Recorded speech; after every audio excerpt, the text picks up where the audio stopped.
পরায়ণ।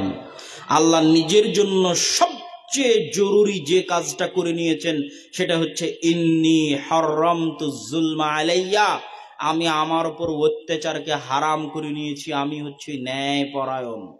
সারা পৃথিবীর মানুষ যদি গ্রামের সালিশ, সমাজের সালিশ, পারিবারিক মিটিং, হাইকোর্ট, জজ কোর্ট, সুপ্রিম কোর্ট, প্রধানমন্ত্রী, চেয়ারম্যান, মেম্বার, কমিটি কারো কাছে গিয়ে ন্যায় পরায়ণতা না পায়, ন্যায় বিচার না পায়, তাহলে ওই ব্যক্তিকে তার পরিপূর্ণ ন্যায় বিচার নিয়ে দেওয়ার দায়িত্ব আল্লাহর কিয়ামতের মাঠে। তিনি কত ভয়ঙ্কর ন্যায় পরায়ণ যে শুধু মানুষের অন্যায় অত্যাচারের বিচার করবেন না, পশু পাখিও যদি একজন আর একজনের উপর, এমনকি একটা শিংওয়ালা পশু যদি একটা ওয়াশিংওয়ালা পশুকেও আঘাত দিয়ে থাকে বেশি, যেটা ন্যায়ের মাপকাঠিতে কম বেশি হয়ে গেছে, ওটা কিয়ামতের মাঠে আল্লাহ পরিপূর্ণ করে দিবেন। যেই দিন আল্লাহ বিচার শেষ করবেন ওই দিন পৃথিবীর অবস্থা হবে শূন্য, জিরো। আল্লাহ পৃথিবীর অবস্থা জিরো করবেনই করবেন, তথা পৃথিবীর কোনো মানুষের কোনো দাবি বাকি থাকবে না, পৃথিবীর কোনো পশুর কোনো দাবি বাকি থাকবে না, কোনো দাওয়া বাকি থাকবে না, যেটা আল্লাহ বিচার করে সম্পূর্ণ করে না দিবেন ন্যায়পরায়ণতার মাপকাঠিতে। এটা হচ্ছে তার অন্যতম বৈশিষ্ট্য যে তিনি ন্যায়পরায়ণ। আমাদের নবী মুহাম্মদ সাল্লাল্লাহু আলাইহি ওয়াসাল্লাম ন্যায়পরায়ণ, জন্মগত ন্যায়পরায়ণ। কেউ যদি বলে 40 বছর পর ওহী আসার পর ন্যায়পরায়ণ হয়েছে, জি না, মুহাম্মদ সাল্লাল্লাহু আলাইহি ওয়াসাল্লাম জন্মগত ন্যায়পরায়ণ, জন্মগত সত্যবাদী, জন্মগত আমানতদার। নবী হওয়ার আগে সারা মক্কায় তার যে গুণ ছড়িয়ে গেছিল সেটা হচ্ছে মুহাম্মদ সাল্লাল্লাহু আলাইহি ওয়াসাল্লাম ন্যায়পরায়ণ। বিচার সালিশে তার কাছে গেলে ন্যায়পরায়ণতা পাবা, আমানতদারিতে পাবা, সত্যবাদিতা পাবা।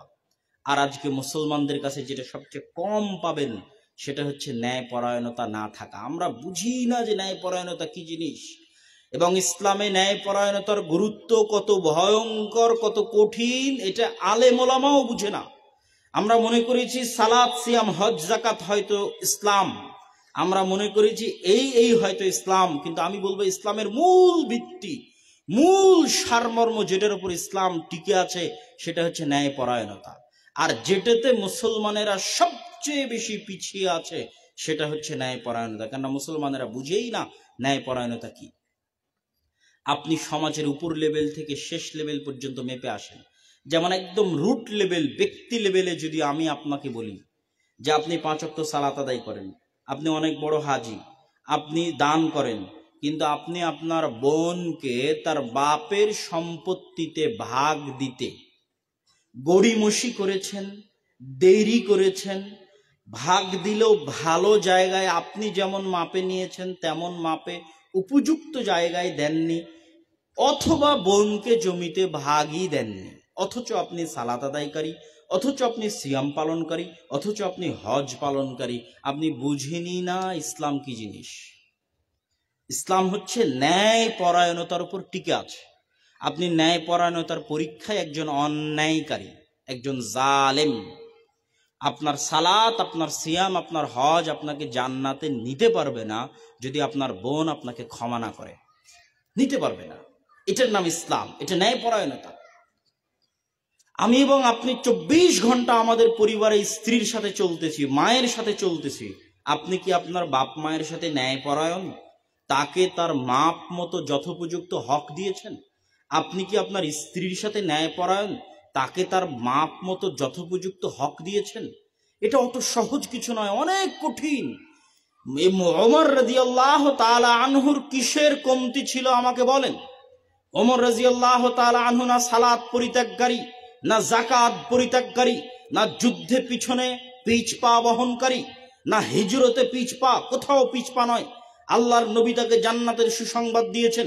তিনি সালাত আদায়কারী, তাহাজ্জুদ গুজার, সিয়াম পালনকারী। তারপরও কেন মদিনা থেকে জেরুজালেমের 1200 কিলোমিটার রাস্তার অর্ধেক রাস্তা ওমর রাদিয়াল্লাহু তাআলা পায়ে হাঁটলেন কেন?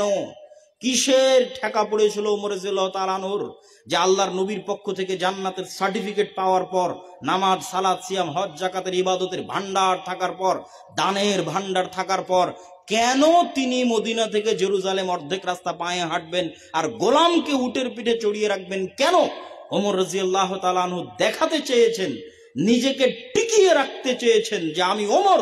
ন্যায় পরায়ণতার মাপকাঠিতে কোনোদিন যদি ইতিহাসে বিচার করা হয়, তাহলে আমি ওমর ন্যায় পরায়ণতার মাপকাঠিতে যেন শতভাগ উত্তীর্ণ হতে পারি। কেউ যেন বলতে না পারে যে ওমর শাসক হিসেবে এখানে ন্যায় পরায়ণতা করেনি। এটা মুখ দিয়ে উচ্চারণ করার মতো পৃথিবীতে যেন কেউ না থাকে। আমি যেন শতভাগ ন্যায় পরায়ণতা বাস্তবায়ন করতে পারি। এইটাই হচ্ছে ন্যায় পরায়ণতা। মানুষ বুঝেই না ইসলাম কি। ওই রাষ্ট্র কখনোই ইসলামী রাষ্ট্র নয়। একটা ইসলামী রাষ্ট্রের বাদশা, রাজা বাদশা থেকে শুরু করে প্রত্যেকটা নাগরিক যদি 5 ওয়াক্ত সালাত আদায়কারী হয়, তবুও রাষ্ট্র ইসলামী রাষ্ট্র নয় যদি রাষ্ট্র তার নাগরিককে 100% ন্যায় পরায়ণতা না দিতে পারে। কি বুঝলেন? তার মানে আজকে এই বর্তমান বাংলাদেশে কোন ইসলামী দল, কোন ইসলামী সংগঠন, কোন মাদ্রাসা, কোন মসজিদের ইসলামী ভিত্তিতে দেশ চালানোর যোগ্যতা নাই। কেন বললাম? এই জন্য যে আপনি মাদ্রাসায় গেলে সালাত পাবেন, সিয়াম পাবেন, হজ পাবেন, জাকাত পাবেন। ইসলামী দলে গেলে সালাত, সিয়াম, হজ, জাকাত পাবেন।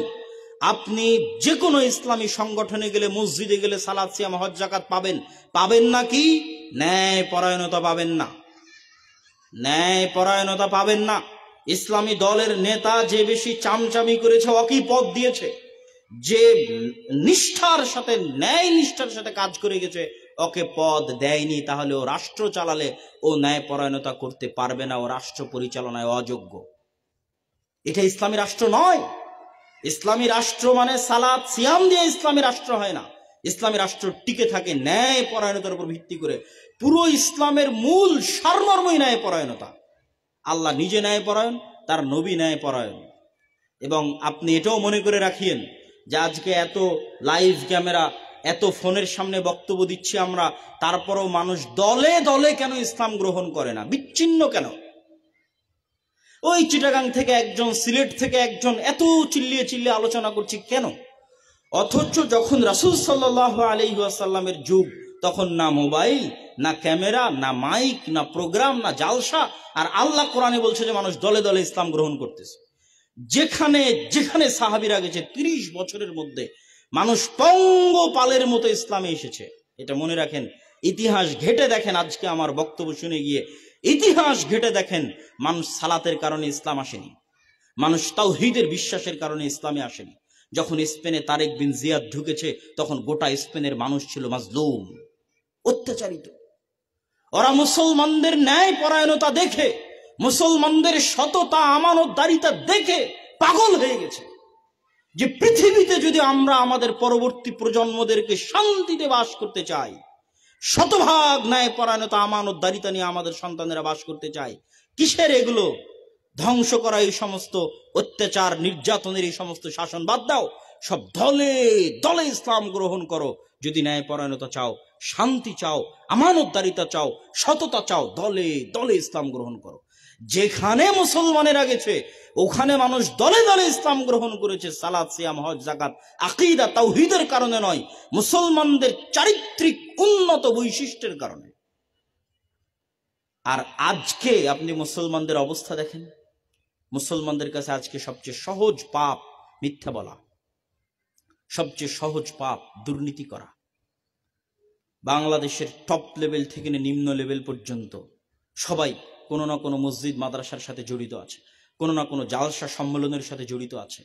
সব জায়গায় হয়তো তারা দান খয়রাতে অংশগ্রহণ করছে এবং হয়তো 5 ওয়াক্ত সালাত আদায় করছে। কিন্তু একজন এসপি দাঁড়িয়ে বলুক, একজন ওসি দাঁড়িয়ে বলুক, একজন চেয়ারম্যান মেম্বার দাঁড়িয়ে বলুক, একজন সচিবালয়ের সচিব দাঁড়িয়ে বলুক, একজন এসিল্যান্ড, একজন সাব রেজিস্ট্রার দাঁড়িয়ে বলুক যে আমি আমার দায়িত্ব পালনে শতভাগ ন্যায় পরায়ণতা করেছি, ও বুঝে না ইসলাম কি জিনিস। আজীবন মানুষের উপর অত্যাচার করে, দুর্নীতি করে, মানুষের সম্পদ মেরে ও হজ করতে গেছে। ও যদি বানু ইসরাইল না হয়, তাহলে কে বানু ইসরাইল? এটাই বানু ইসরাইলদের মতো ধোঁকা, এটাই বানু ইসরাইলদের মতো ধোঁকা। বানু ইসরায়েল যেমন আল্লাহ এবং আল্লাহ রাসূলের সাথে ধোঁকার গেম খেলেছে, আজকের মুসলমানেরা ইসলাম বুঝেনি, এরা ইসলাম না বুঝে এরাও ধোঁকা দিতে যাচ্ছে। সালাত আদায় করে দেখাচ্ছে আমি জান্নাতে যাব, হজ করে দেখাচ্ছে আমি জান্নাতে যাব, কিন্তু তার দায়িত্বের জায়গায় সে শতভাগ ন্যায় পরায়ণ নয়। তাহলে জান্নাতে যাবে কিভাবে? তাহলে তো সে হজ দিয়ে, দান দিয়ে, তারপরে হচ্ছে সালাদ দিয়ে সে তো আল্লাহর সাথে ধোঁকা করতে চাচ্ছে, মুসলমানের সাথে ধোঁকা দিতে চাচ্ছে, নিজের সাথে ধোঁকা দিতে চাচ্ছে। ইউরোপ সফরের আগে যতদিন এই হাদিস পড়েছি, সাবাতুন ইউদিল্লুহুমুল্লাহ ইয়াউমা লা দিল্লা ইল্লা দিল্লুহ, 7 শ্রেণীর মানুষকে আল্লাহ আরশের নিচে ছায়া দিবে, তার 1 নম্বরে রেখেছি ইমামুন আদিল। তো ইউরোপ সফরের আগে যতদিন এই হাদিস পড়েছি, বাকি পয়েন্টগুলো বলতে খুব ভালো লাগতো। যে শাবুন নাশা ফি ইবাদাতিল্লাহ, ওই যুবক যে আল্লাহর রাস্তায় ইবাদত করবে ও আরশের নিচে ছায়া পাবে, আল্লাহর বিশেষ ছায়া পাবে। যার কালবুহু মুআল্লাক বিল মসজিদ, যার অন্তর মসজিদের সাথে লাগা আছে, ও বিশেষ ছায়া পাবে। ইমামুন আদিল কি?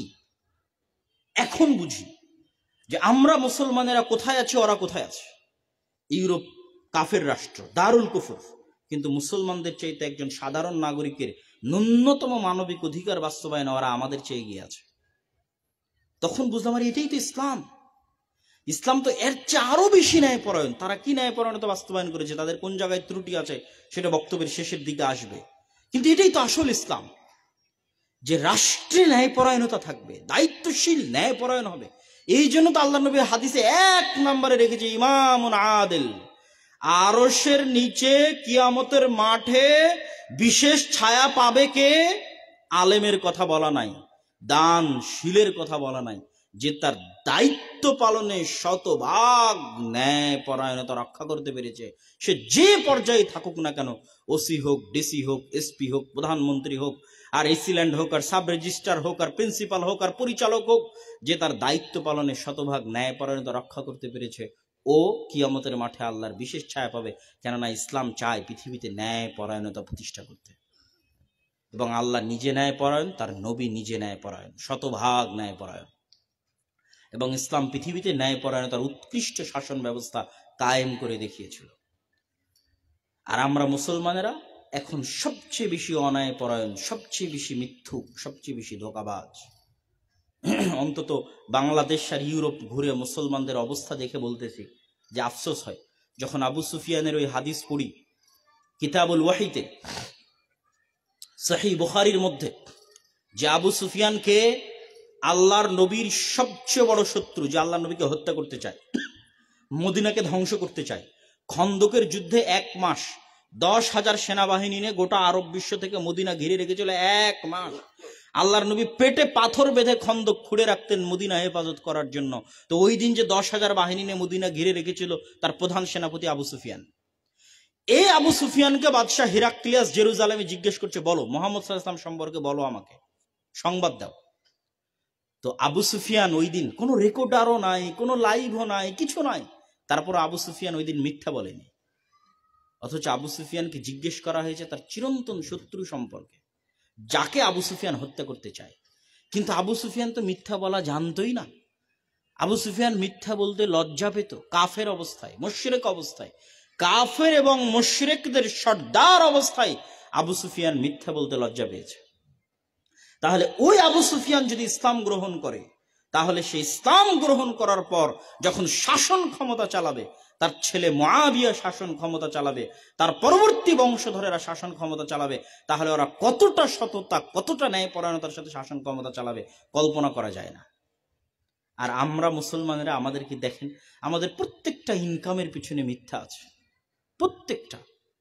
এত বেশি মুসলমানদের কাছে সবচেয়ে হালকা পাপ আজকের যুগের মুসলমানদের কাছে মিথ্যা। ইউরোপে 70 থেকে 80% মুসলমান মিথ্যা বলে সরকারের কাছে বেনিফিট নেয়। আর বাংলাদেশে আমি আগে কোনোদিন কোনো নির্বাচনের সময় থাকার সুযোগ হয়নি, এবার থাকলাম। প্রত্যেকটা মানুষই তার প্রার্থীর সাথে মিথ্যা বলতেছে, যাকে আসতেছে তাকেই বলতেছে ভোট দিব। সবাই প্রার্থীদের কাছ থেকে টাকা নিয়ে রেখেছে। মানে পুরো দেশটা টিকে আছে মিথ্যার উপর। আজকে বেইলি রোডে যে আগুন লেগেছে, এই পুরো বিল্ডিংটা দেখবেন যে ওই বিল্ডিং এর টপ থেকে নিয়ে শুরু থেকে নিয়ে শেষ পর্যন্ত পুরোটা অন্যায় পরায়ণতায় পরিপূর্ণ, পুরোটা মিথ্যায় পরিপূর্ণ। হয় যে বিল্ডিংটা তৈরি করেছে সে জমিটা অন্যায়ভাবে দখল করেছে, আর না হয় অন্যের সম্পদ মেরে নিয়েছে, আর না হয় ব্যাংক থেকে লোন নিয়েছে, আর না হয় কোনো না কোনোভাবে তৈরি করেছে। তারপরে যখন অনুমোদন নিতে গেছে তখন ঘুষ দিয়েছে। তারপরে যখন বিল্ডিংটা তৈরি হয়ে গেছে, ওখানে যখন আর যারা দায় দায়িত্ব পালন করেছে তারাও বিভিন্নভাবে, ফায়ার সার্ভিস হোক আর যাকে তাকে হোক, সব দিকে ঘুষ দিয়ে ওখানে টিকে ছিল। আজকে পুরো বিল্ডিংটা জ্বলে পুড়ে ছারখার হয়ে গেল, সারা দেশে তোলপাড়। কিন্তু ওই পুরো বিল্ডিং এ দেখবেন কত নামাজি আছে আর কত হাজি আছে, তার অভাব নাই। তাহলে এত হাজি আর এত নামাজি ইসলাম বুঝে নি, ইসলাম বুঝে না। এত পরিমাণ ধোঁকা দিয়ে, এত পরিমাণ মিথ্যা দিয়ে জান্নাতে যাবে কিভাবে, আমার তো বুঝে আসে না। এই জন্য আমি বলেছি আজকের যুগের মুসলমানেরা বানু ইসরাইল হয়ে গেছে। এদের রক্তের মধ্যে মিথ্যা ঢুকে গেছে, রক্তের মধ্যে ধোঁকা ঢুকে গেছে, রক্তের মধ্যে অন্যায়পরায়ণতা ঢুকে গেছে। এদের সালাত সিয়াম কোনো কাজে আসবে না। এরা সালাত সিয়াম দিয়ে এই গোলামি থেকে মুক্তি পাবে না।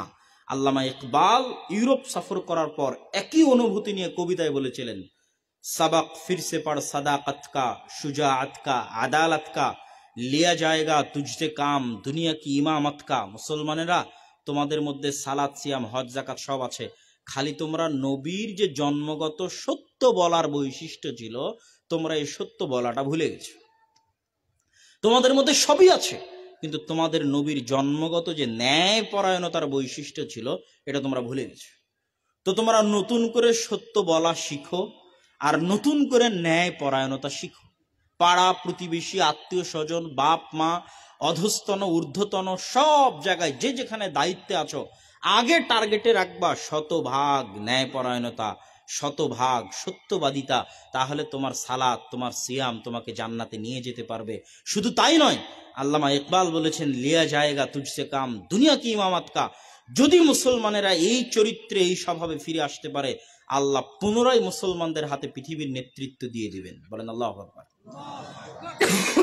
এবং এটা অবাস্তব নয়, এটা সত্য। আর এই কারণেই মুসলমানেরা গোলামি থেকে মুক্তি পাচ্ছে না। এটা আমার গবেষণা, আমার চিন্তা ভাবনা। তারপরে চলেন 2 নাম্বার, তথা আমাদের এই সম্পূর্ণ আলোচনার সারমর্ম কি? মুসলমানেরা সমগ্র পৃথিবীতে অধপতনের শিকার, কারণ মুসলমানেরা বানু ইসরাইল হয়ে গেছে। কিভাবে বানু ইসরাইল হয়ে গেছে? ওরা যেমন ধোঁকা দিত, মুনাফিকি করত, আজকের যুগের মুসলমানদের মধ্যে রক্তের মধ্যে ওইভাবে অন্যায় পরায়ণতা, ধোঁকা, মিথ্যা প্রবেশ করে গেছে। ধোঁকাই জীবন, মিথ্যাই জীবন। অতএব এদের সালাত সিয়াম এদেরকে গোলামি থেকে মুক্তি দিতে পারবে না। গোলামি থাকবে। এবার চলেন দ্বিতীয় পয়েন্টে যাওয়ার আগে আরেকটু ব্যাখ্যা করে নিই, যে আমরাই তো বললাম যে বানু ইসরাইলরা হচ্ছে ইয়াকুব আলাইহিস সালামের সন্তান। তো ইয়াকুব আলাইহিস সালামের সন্তান মানে নবীর সন্তান। তো নবীর সন্তানেরা কেমনে এত ধোঁকাবাজ, মিথ্যুক, মুনাফিক হয়ে গেল? প্রশ্ন কি ঠিক আছে? বোঝা যায় প্রশ্ন? এরা তো নবীর সন্তান, কেমনে এরকম হয়ে গেল? এটা আমার কাছে যে ছোট্ট উত্তর আছে, যেটা মুসলমানদের সাথেও মিলবে, যে আমরা আজকের মুসলমানেরা কি ওমর রাদিয়াল্লাহু তাআলা আনহুর উত্তরসূরি নই? উত্তরসূরি না? উত্তরসূরি না? আবু সুফিয়ান রাদিয়াল্লাহু তাআলা আনহুর কি উত্তরসূরি নই? মুহাম্মদ সাল্লাল্লাহু আলাইহি ওয়াসাল্লামের কি উত্তরসূরি নই? তাহলে ওমর ন্যায়পরায়ণতার জন্য অর্ধেক রাস্তা, 800 কিলোমিটার রাস্তা হেঁটেছে। আর মুহাম্মদ সাল্লাল্লাহু আলাইহি ওয়াসাল্লাম নবী হওয়ার আগে সারা পৃথিবী জানে যে সত্যবাদী, সারা পৃথিবী জানে ন্যায়পরায়ণ। আর আবু সুফিয়ান কাফের অবস্থায় মিথ্যা বলেনি। তাহলে আমরা যে 24 ঘন্টা মিথ্যা বলছি, 24 ঘন্টা অন্যায় করছি। তো ওরাও নবীর সন্তান, ওরা এরকম হয়ে গেল কেন? আর আমরা এরকম হয়ে গেলাম কেন? দুটোর মধ্যে মিল আছে। এই জিনিসটা আমি শিখেছি ইউরোপ সফরে। কি মিল আছে? এই যে 300 বছরের গোলামি, যেই গোলামি বানু ইসরাইল করেছে ফেরাউনের 300 বছর, মেরে পিটে, পালিয়ে, লুকিয়ে, গোলামি করে, মাথা নত করে, সালাম করে, অধনস্থ থেকে চাকরগিরি করে, গোলামি করে জীবন পার করেছে 300 বছর। এই গোলামিতে মানসিকতা হয়ে গেছে ছোট, অন্তর হয়ে গেছে ছোট, আত্মসম্মান বিক্রি হয়ে গেছে, আত্মমর্যাদা বিক্রি হয়ে গেছে, নাই। আর এই জন্যই আল্লাহ মুসা আলাইহিস সালামকে গোলাম অবস্থায় নবী বানাননি। মুসা আলাইহিস সালামকে গোলামির জীবন থেকে পরিত্রাণ দিয়ে ফেরাউনের বাড়িতে মানুষ করেছে, যেন মুসা আলাইহিস সালাম একটা স্বাভাবিক মানুষের যে সম্মান মর্যাদা, এই স্বাভাবিক সম্মান মর্যাদা নিয়ে ফেরাউনের বাড়িতে বড় হতে পারে।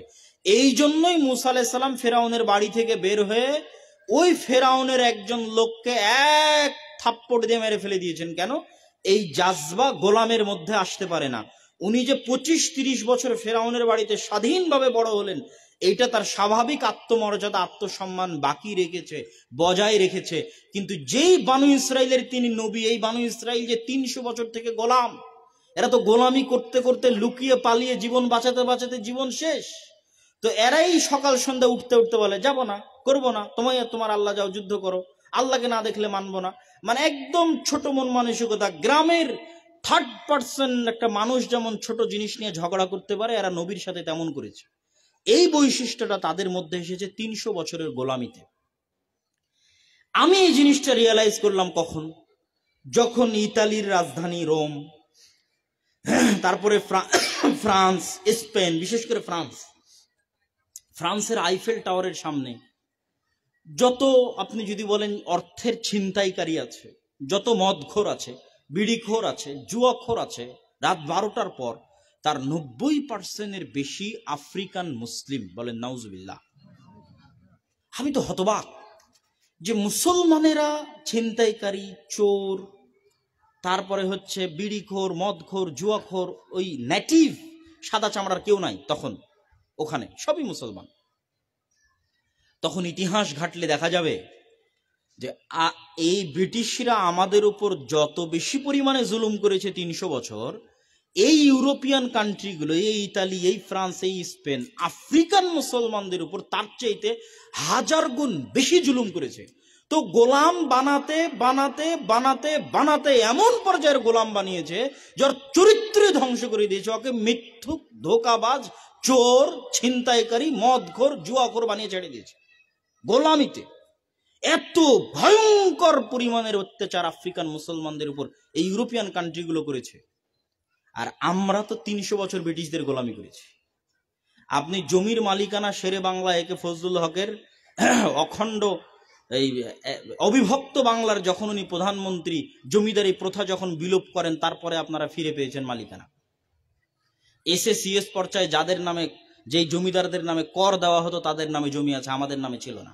আমাদের বাপ দাদাদের পিটিয়ে নীল চাষ করতে বাধ্য করা হয়েছে। মানে আমরা হচ্ছে গোলাম। সার বলতে বলতে, মিথ্যা বলতে বলতে, ধোকা দিতে দিতে, একটু টাকা পয়সা ইনকাম করে, একটু চুরি চামারি করে, একটু পদ পাওয়া যাবে, একটু খেতে পাবো, এইভাবে জীবন পার করেছি 200, 300, 250 বছর। ফলত আমাদের জন্মগত চরিত্র ধ্বংস হয়ে গেছে। মারামারি, কাটাকাটি করা, ছোটখাটো জিনিস নিয়ে তর্ক বিতর্ক করা, মিথ্যা বলে ইনকাম করা, ধোকা দিয়ে টিকে থাকা, দুর্নীতি করে জীবন পার করা, এই 300 বছরের গোলামিতে আমাদের স্বভাব হয়ে গেছে। আমাদের রক্ত মাংসের মধ্যে মিশে গেছে।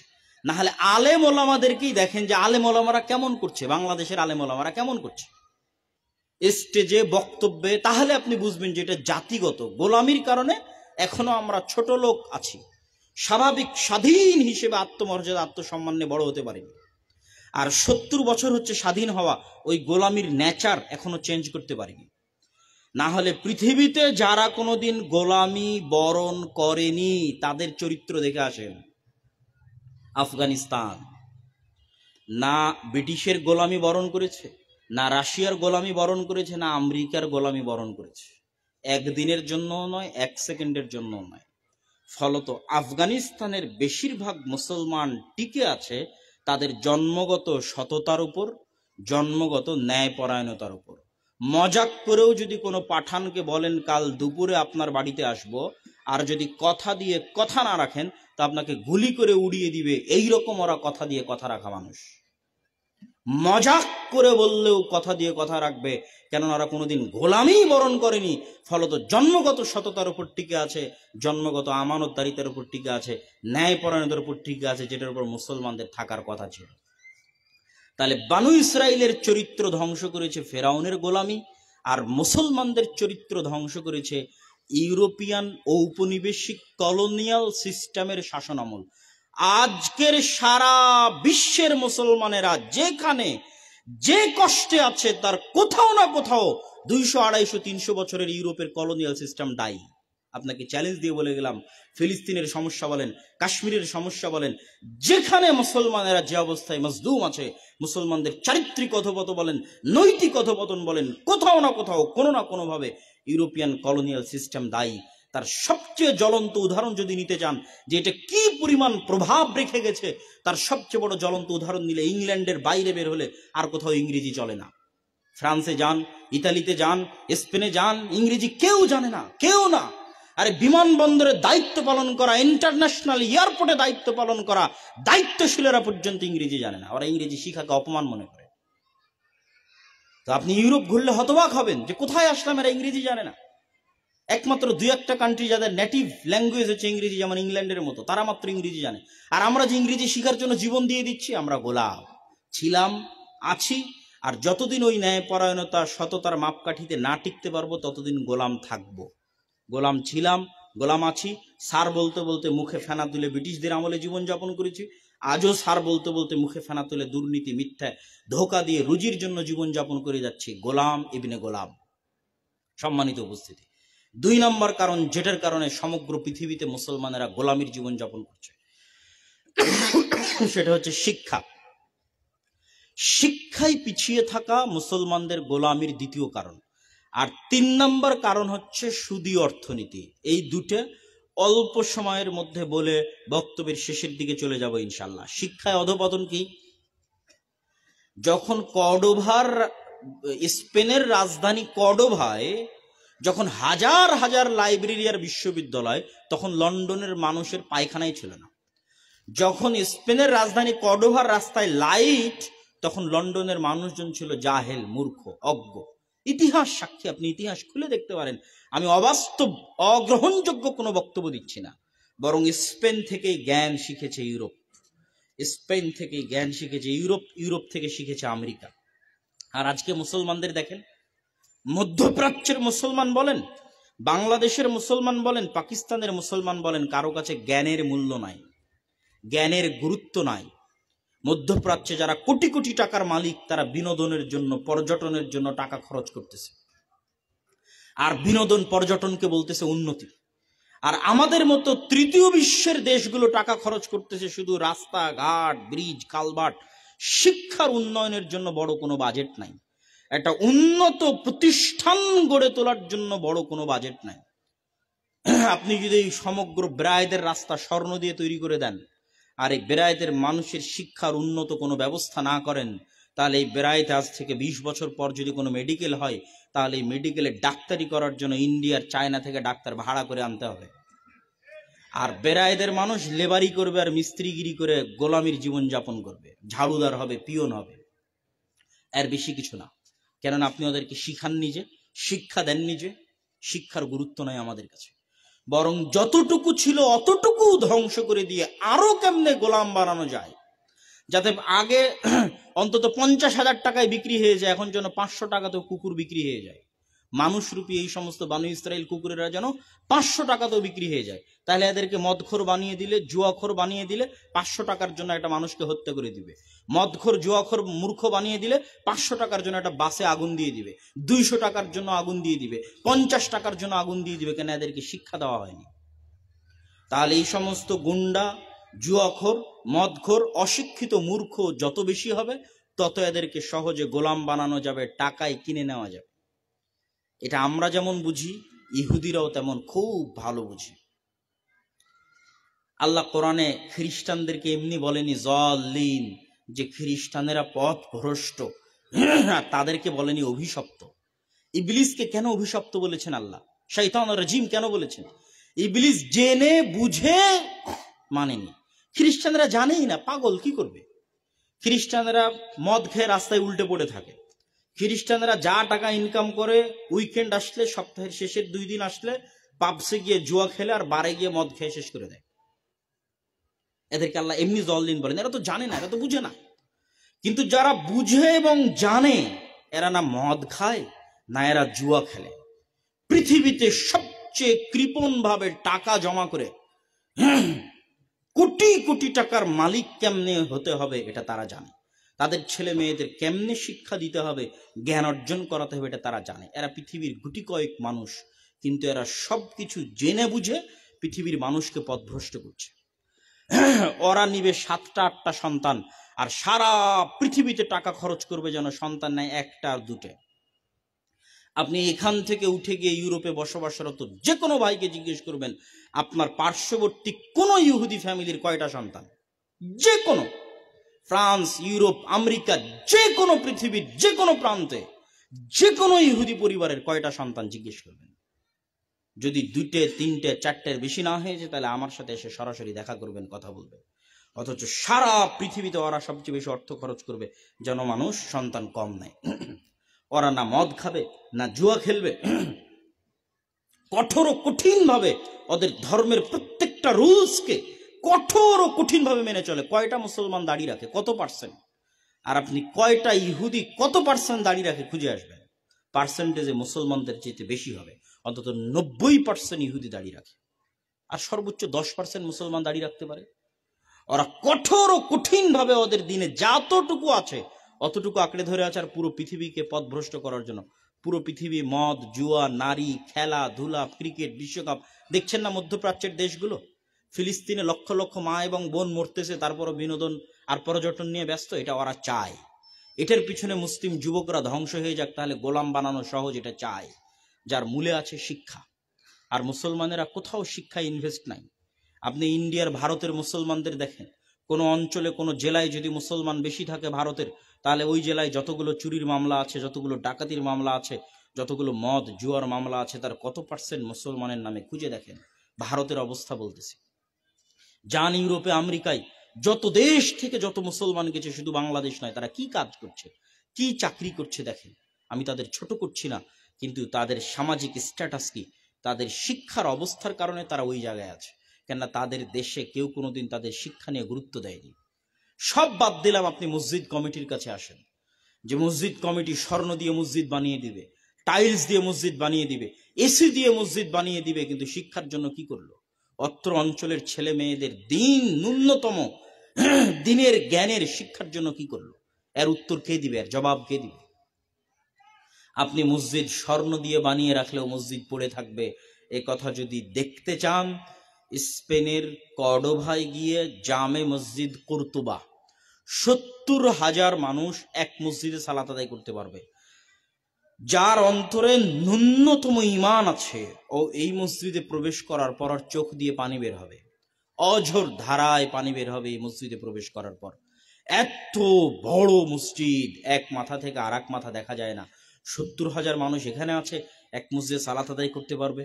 আজকে ওই মসজিদটা পৃথিবীর সবচেয়ে বড় গির্জা, বলেন নাউজুবিল্লাহ। পুরো মসজিদ খ্রিস্টানদের মূর্তিতে পরিপূর্ণ। বাহির থেকে দেখে মনে হবে এখনই মসজিদে আজান হবে, আমরা ঢুকে সালাত আদায় করব, কিন্তু আজানও হবে না, সালাতও আদায় করতে পারবেন না। স্পেনের প্রায় প্রত্যেকটা গির্জায় মসজিদ, মেম্বার আছে, মেহরাব আছে, মিনার আছে, মসজিদের কারুকাজ আছে, ভিতরটা পরিপূর্ণ হয়ে আছে মূর্তিতে। তো মসজিদ বিরান পড়ে থাকবে যদি আপনি মানুষ না বানান, মানুষকে যদি শিক্ষা না দেন। মসজিদ উন্নত করে কি করবেন? মসজিদ বিরান পড়ে থাকবে, বিরান পড়ে আছে, কিন্তু মানুষকে শিক্ষা দিতে হবে, এটি আসল। রাসূল সাল্লাল্লাহু আলাইহি সাল্লাম মসজিদে নববী প্রতিষ্ঠা করে মানুষকে শিক্ষা দিতে গেছেন দিন। আজকে মুসলমানেরা শিক্ষায় পিছিয়ে আছে। শেষ পয়েন্ট, সুদী অর্থনীতি। সুদ শুধু মুসলমানদের গোলাম বানায় না, এই পয়েন্টটা মনে রাখবেন। সুদ শুধু মুসলমানদের গোলাম বানায় না, সুদ হিন্দুকে গোলাম বানায়, সুদ খ্রিস্টানকে গোলাম বানায়, সুদ বৌদ্ধকে গোলাম বানায়, সুদ শিখকে গোলাম বানায়, সুদ প্রত্যেকটা আদম সন্তানকে গোলাম বানায়, প্রত্যেকটা আদম সন্তানকে গোলাম বানায়। আমি যদি বলি আজকের ইউরোপ ন্যায় পরায়ণতায় ভালো আছে, নাগরিককে ন্যূনতম নাগরিক অধিকার দিচ্ছে। আমি যদি বলি আজকের ইউরোপ শিক্ষায় উন্নত, কিন্তু ইউরোপ তার নাগরিককে গোলাম বানিয়ে রেখেছে সুদ দিয়ে। কি বুঝলেন? ইউরোপ তার নাগরিককে গোলাম বানিয়ে রেখেছে সুদ দিয়ে। আপনি ইংল্যান্ডে গিয়ে একটা বাড়ি সারা জীবন ইনকাম করে কিনতে পারবেন না, যতক্ষণ না সরকারকে গিয়ে বলবেন যে আমাকে লোন দাও, সুদের উপর লোনের টাকায় বাড়ি কিনবো, কিস্তিতে আস্তে আস্তে পরিশোধ করব। আপনার ছেলে মেয়েকে পড়াতে পারবেন না সরকারের কাছ থেকে লোন না নিলে, গাড়ি কিনতে পারবেন না সরকারের কাছ থেকে লোন না নিলে। প্রত্যেকটা মানুষ ঋণী, মানে প্রত্যেকটা মানুষ গোলাম। যতই আপনাকে ভূগোল বুঝাক যে আপনি মানবিক অধিকার পাচ্ছেন, ন্যূনতম অধিকার পাচ্ছেন, যতই আপনাকে বুঝানো হোক আপনি উন্নত শিক্ষা পাচ্ছেন, কিন্তু ইসলাম বলছে আপনি গোলাম। প্রত্যেকটা মানুষকে গোলাম বানাতে পারে সুদ। আমরা শুধু ব্যক্তি হিসেবে সুদে গোলাম না, রাষ্ট্র হিসেবে সুদে গোলাম। মানে পৃথিবীর যত মুসলিম দেশ আছে, পাকিস্তানের প্রেসিডেন্ট একটা গোলাম প্রেসিডেন্ট। পাকিস্তানের চিফ অফ আর্মি স্টাফ একটা গোলাম চিফ অফ আর্মি স্টাফ। কেন? ওর দেশ সুদের লেনদেনে জড়িত। গোলাম, দেশ গোলাম, দেশের প্রধানমন্ত্রী গোলাম, দেশের সেনাপতি গোলাম, জনগণ তো বহু দূরে থাক। তাহলে মানুষকে গোলাম বানিয়ে দিতে পারে, দেশকে গোলাম বানিয়ে দিতে পারে, এরকম ভয়ঙ্কর জিনিসের নাম সুদ। আল্লাহ সুবহানাহু ওয়া তাআলা এমনি সুদকে হারাম করেননি। আমার সুদের উপর লম্বা বিস্তারিত আলোচনা আছে, যে সুদ কিভাবে একটা সমাজের অর্থনৈতিক সচ্ছলতা এবং অর্থনৈতিক প্রবাহকে ধ্বংস করে দিতে পারে, সেটা আছে। কিন্তু আজকের পয়েন্ট ছিল মুসলমানদের অধঃপতন, যে সারা পৃথিবীতে মুসলমানেরা যে গোলামির জীবনযাপন করছে, তার এক, মুসলমানদের ন্যায় পরায়ণতা, আমানতদারিতা, সত্যবাদিতা নাই, ধ্বংস হয়ে গেছে। সালাত, সিয়াম, হজ, যাকাত থাকলেও। দুই, মুসলমানেরা শিক্ষায় পিছিয়ে আছে। এরা বাহ্যিক উন্নতি, বাহ্যিক বিনোদন, বাহ্যিক পর্যটন নিয়ে ব্যস্ত আছে। শিক্ষার পিছনে ইনভেস্ট করতে হবে, শিক্ষার পিছনে খরচ বাড়াতে হবে, শিক্ষায় মনোযোগ দিতে হবে, শিক্ষায় প্রকৃত উন্নতি। তিন, সুদ মুক্ত জীবনযাপন করতে হবে। সুদ গোলাম, সুদ মানুষকে গোলাম বানায়, সুদ দেশকে গোলাম বানায়। আপনি যদি ইসলামের কর্জ নেওয়া সম্পর্কিত সকল হাদিস সামনে রাখেন, সকল হাদিস, আপনি আশ্চর্য হবেন। আল্লাহ বলছেন ওমাই ইউকরিদুল্লাহ করজান হাসানা, কর্জে হাসানা দেওয়াকে আল্লাহ বলছেন আল্লাহকে কর্জ দেওয়া। কর্জে হাসানা দেওয়া, আল্লাহকে কর্জ দেওয়া। তারপরেও কর্জে হাসানা তখনই নেওয়া জায়েজ যখন আপনি বিপদে আছেন, মরে যাচ্ছেন, মেডিকেলে আছেন, চিকিৎসা হচ্ছে না, খেতে পাচ্ছেন না, তখনই কর্জে হাসানা নেওয়া জায়েজ। বা ইসলাম একমাত্র তখনই আপনাকে কর্জে হাসানা নিতে বলেছে। ইসলাম, আল্লাহর নবী এটাতেও মানুষকে অনুৎসাহিত করেছে। সুদ তো বহু দূরের কথা, এই পর্যন্ত অনুৎসাহিত করেছে যে তোমরা কর্জে হাসানা নিয়েও এসি কিনিও না, কর্জে হাসানা নিয়েও ফ্রিজ কিনিও না, কর্জে হাসানা নিয়েও মোটর সাইকেল কিনিও না। সুদ তো বহু দূরের কথা, কর্জ গোলামি, সুদ গোলামি, তোমাকে গোলাম বানিয়ে ছাড়বে। তুমি গোলাম, তোমার পরবর্তী প্রজন্ম গোলাম, আত্মমর্যাদা বিক্রি হয়ে যাবে, আত্মসম্মান বিক্রি হয়ে যাবে, দেশ গোলাম, দেশের প্রধানমন্ত্রী গোলাম, দেশের সেনাপতি গোলাম, পুরো জাতি গোলাম, শুধু সুদী অর্থনীতির কারণে। আল্লাহর নবী মানুষকে অনুৎসাহিত করেছে যে আরাম আয়েশের জিনিসপাতি তোমরা কর্জে হাসানা দিয়েও কিনিও না। শুদ্ধ বহুদূরের কথা। আর আমরা ব্যবসায়িক কাজে, ঠিক আছে আমি সুদের লোন নিচ্ছি, এটার একটা পয়েন্ট আছে যে হ্যাঁ আমি ব্যবসায়িক কাজে সুদের লোন নিচ্ছি, কিন্তু মানুষ দেখবেন আরাম আয়েশের জন্য সুদের লোনের সাথে জড়িত। সম্মানিত উপস্থিতি, তাহলে সুদ এমনভাবে পুরো পৃথিবীকে এবং পুরো রাষ্ট্রকে এমনভাবে ঘিরে ফেলেছে, আমাকে, আপনাকে, পুরো মুসলিম বিশ্বকে, পুরো মুসলিম জাতিকে গোলাম বানিয়ে রেখেছে সুদে। আল্লাহ সুবহানাহু ওয়া তাআলা আমাদেরকে আজকের এই সংক্ষিপ্ত বক্তব্যের আলোকে সত্য বলার তৌফিক দান করুক। পরিবারে, সমাজে, রাষ্ট্রে যে যেখানে দায়িত্বে আছেন, ন্যায় পরায়ণতা প্রতিষ্ঠা করার তৌফিক দান করুক। যেন কোনোদিন যদি রাষ্ট্র ক্ষমতা আপনাদের হাতে আসে, তো অন্তত ন্যায় পরায়ণতা ইসলামী রাষ্ট্র যেন অন্তত চালাতে পারেন, যেটা আজকের কোনো ইসলামী দল, কোনো প্রতিষ্ঠান কারো যোগ্যতা নাই যে ন্যায় পরায়ণতা দিয়ে তারা ইসলামী রাষ্ট্র চালাবে। কেন? তারা ন্যায় পরায়ণতা দিয়ে কোনো কিছুই চালাতে পারেনি। সব জায়গাতে অন্যায় পরায়ণতা আছে। ন্যায় পরায়ণতা শিখতে হবে আফগানিদের কাছে, যে ন্যায় পরায়ণতা কাকে বলে, সত্যবাদিতা কাকে বলে। কেন? ওরা গোলামি করেনি কোনোদিন। তো ন্যায় পরায়ণতা, আমানতদারিতা, সত্যবাদিতা, শিক্ষা, মসজিদ ভিত্তিক দিন শিক্ষা, মক্তব চালু করতে হবে। যার যেখানে সাধ্যে আছে সে সেখানে মসজিদ ভিত্তিক মক্তব চালু করে জাতিকে বাঁচানোর চেষ্টা করুন। আমরা মক্তবের সিলেবাস দিয়েছি, মক্তবের জন্য প্রশিক্ষণের ব্যবস্থা করে দিয়েছি। প্রশিক্ষণের জন্য যাতায়াত খরচ আমাদের, থাকা খাওয়া আমাদের, সব কিছু আমাদের। এখন পর্যন্ত 187টি মসজিদের শিক্ষকগণ প্রশিক্ষণ গ্রহণ করেছেন। যেই প্রশিক্ষণের যাতায়াত খরচ জামিয়া সালাফিয়া দিয়েছে প্রায় 1 লক্ষ টাকা। শুধু যাতায়াত খরচ 187 জন শিক্ষকের, তাদের থাকা খাওয়া, তাদের বই পুস্তক সবকিছু আদ-দাওয়া ইলাল্লাহ এবং জামিয়া সালাফিয়া বহন করছে। সুতরাং এটা আপনাদের জরুরি জিম্মেদারি, জামিয়া সালাফিয়া এবং আদ-দাওয়া ইলাল্লাহর সাথে সম্পৃক্ত হয়ে মসজিদ ভিত্তিক দিন শিক্ষার এই কার্যক্রমকে শক্তিশালী করা। আর সর্বশেষ, সুদ এবং কর্জ, স্বাধীন থাকতে চাইলে, স্বাধীন হিসেবে মরতে চাইলে আত্মমর্যাদা, আত্মসম্মান নিয়ে মরতে চাইলে, গোলাম হিসেবে মরতে না চাইলে কর্জের ধারে কাছে যাবেন না, সুদের ধারে কাছে যাবেন না, না হলে গোলাম অবস্থায় আপনি মরবেন। আপনার পরবর্তী প্রজন্ম আত্মসম্মান, আত্মমর্যাদা বিক্রি করে গোলাম অবস্থায় মরবে। মুখ দিয়ে সত্য বলতে পারবে না, মুখ দিয়ে সত্যের সামনে দাঁড়াতে পারবে না, জীবন বাজি রেখে সত্য প্রতিষ্ঠা করতে পারবে না। বিক্রি হয়ে গেছে, সুদের কাছে বিক্রি হয়ে গেছে।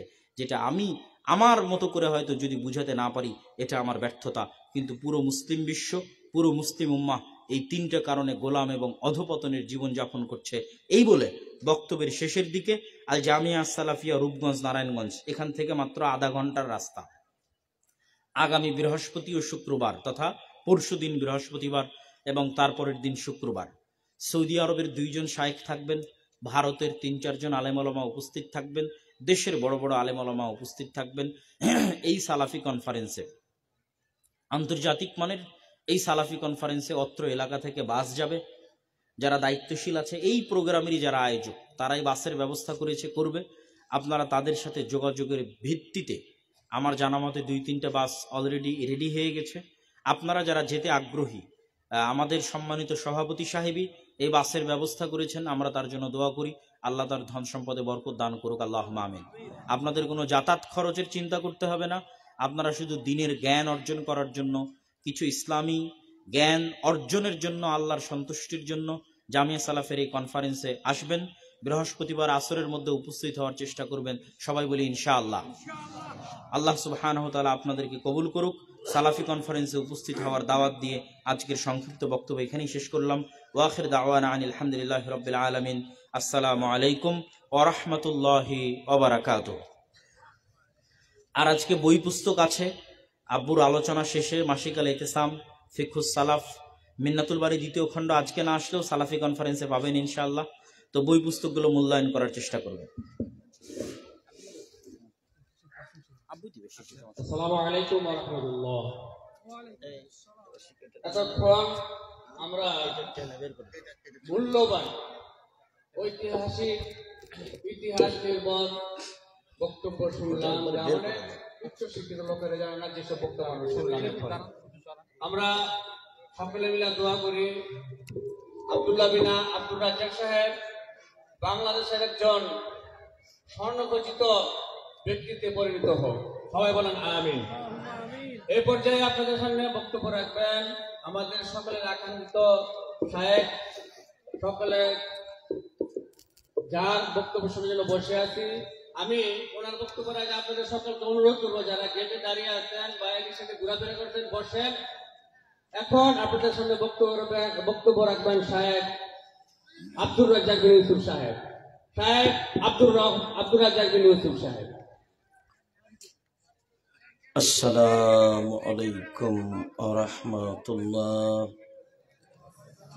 আলহামদুলিল্লাহি ওয়াহদা ওয়াসসালাতু ওয়াসসালামু আলা মান লা নাবিয়্যা বা'দা, আম্মা বা'দ। ফাআউযু বিল্লাহি মিনাশ শাইতানির রাজীম। ইয়া আইয়ুহাল্লাযীনা আমানু কুতিবা আলাইকুমুস সিয়াম كما كتب على الذين من قبلكم لعلكم تتقون.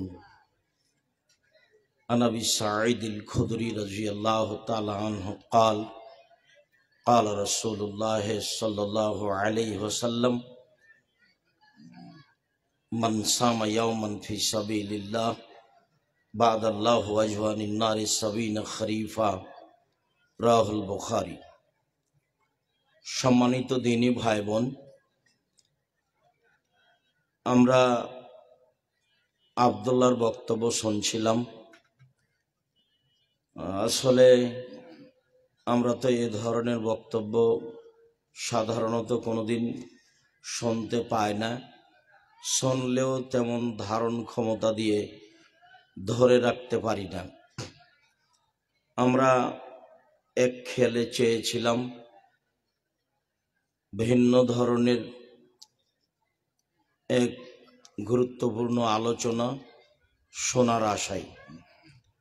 সম্মানিত দিনী ভাই বোন, বেরায়েতের সকল দিনী ভাই বোনকে আমরা বক্তব্য যথাযথভাবে মূল্যায়ন করার অনুরোধ জানিয়ে সাথে সাথে যারা বক্তব্যগুলি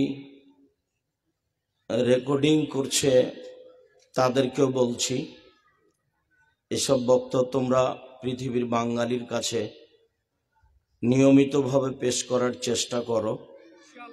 ইনশাআল্লাহ কিছু না কিছু জাতির পরিবর্তন হবে, আশা করা যায় ইনশাআল্লাহ। সম্মানিত দিনী ভাই বোন, বেরায়েতবাসী, আপনাদের ভালোবাসা অনেক, অগাধ ভালোবাসা দেখিয়ে আজকের এই প্রোগ্রাম ডেকেছেন। অগাধ ভালোবাসা দেখিয়ে গ্রামের, পাড়ার, বেরায়েতের বিভিন্ন প্রান্ত থেকে এবং বেশ কিছু দূর দূরান্ত পথ থেকে এসে এই প্রোগ্রামকে যথাযথভাবে মূল্যায়ন করেছেন মর্মে আমরা আপনাদেরকে আন্তরিকভাবে শুভেচ্ছা জানিয়ে আপনাদের জন্য দোয়া করি। আল্লাহ যেন আপনাদেরকে এর বিনিময়ে দান করেন। জাযাকুমুল্লাহ খায়র। আমাদের যারা ছেলেরা তোমরা দায়িত্ব পালন করছো, তোমরাই হয়তো বা সফল হতে পারছো না, নাকি এক শ্রেণীর মানুষ আমাদের বক্তব্য বুঝবে না বা বোঝার চেষ্টা করবে না, এ কথাই ঠিক। এটা পৃথিবীর স্বাভাবিক গতি। আমরা যে বক্তব্য শুনলাম, এই বক্তব্য যদি এখন আবার পেশ করতে কাউকে বলি তো এটা খুবই কঠিন, কিন্তু একে মূল্যায়ন করতে হবে বহু মানুষকে। কিন্তু বহু মানুষ কি তাতে প্রস্তুত? না, চিরদিনই এমনটা হয়নি, আজও হবে না। তারপরে আমরা ছেলেদেরকে বলছি, তোমরা দেখো তো ওই সামনে যেসব লোকগুলি দাঁড়িয়ে আছে তাদেরকে পুরো জায়গাটা খালি করে চলে আসতে অনুরোধ করো। যদি অনুকূলে না হয়, আমি আপনাদেরকে খুব ভালোবাসি, এ কথাই ঠিক।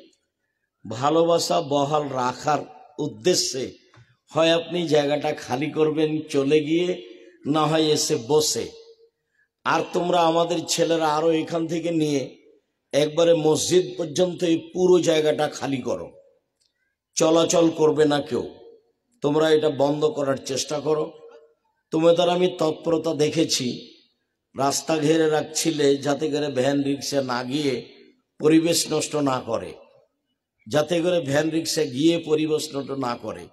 তো তোমাদের প্রস্তুতি ভালো মর্মে আমি তোমাদের আবারও বলছি, সামনের মুখটা খালি করো এবং এই বেরায়েতের শুরু থেকে নিয়ে মডলপাড়া মসজিদ পর্যন্ত তোমরাই দাঁড়িয়ে থাকো, যাতে করে কোনো ছেলে মেয়ে চলাচল করতে না পারে।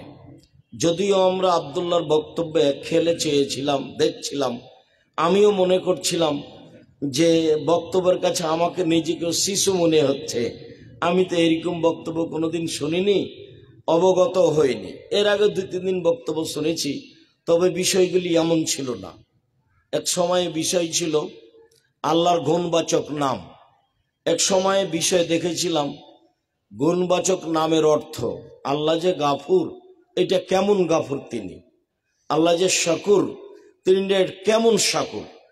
আমরা এটা কি দিয়ে বুঝবো যে আল্লাহর শাকুর? তিনি শুকরিয়া আদায় করলেন আমার, আমি মানুষ, তিনি আমার শুকরিয়া আদায় করলেন। উনি কি দিয়ে আমার শুকরিয়া আদায় করলেন, তাই তার নাম শাকুর।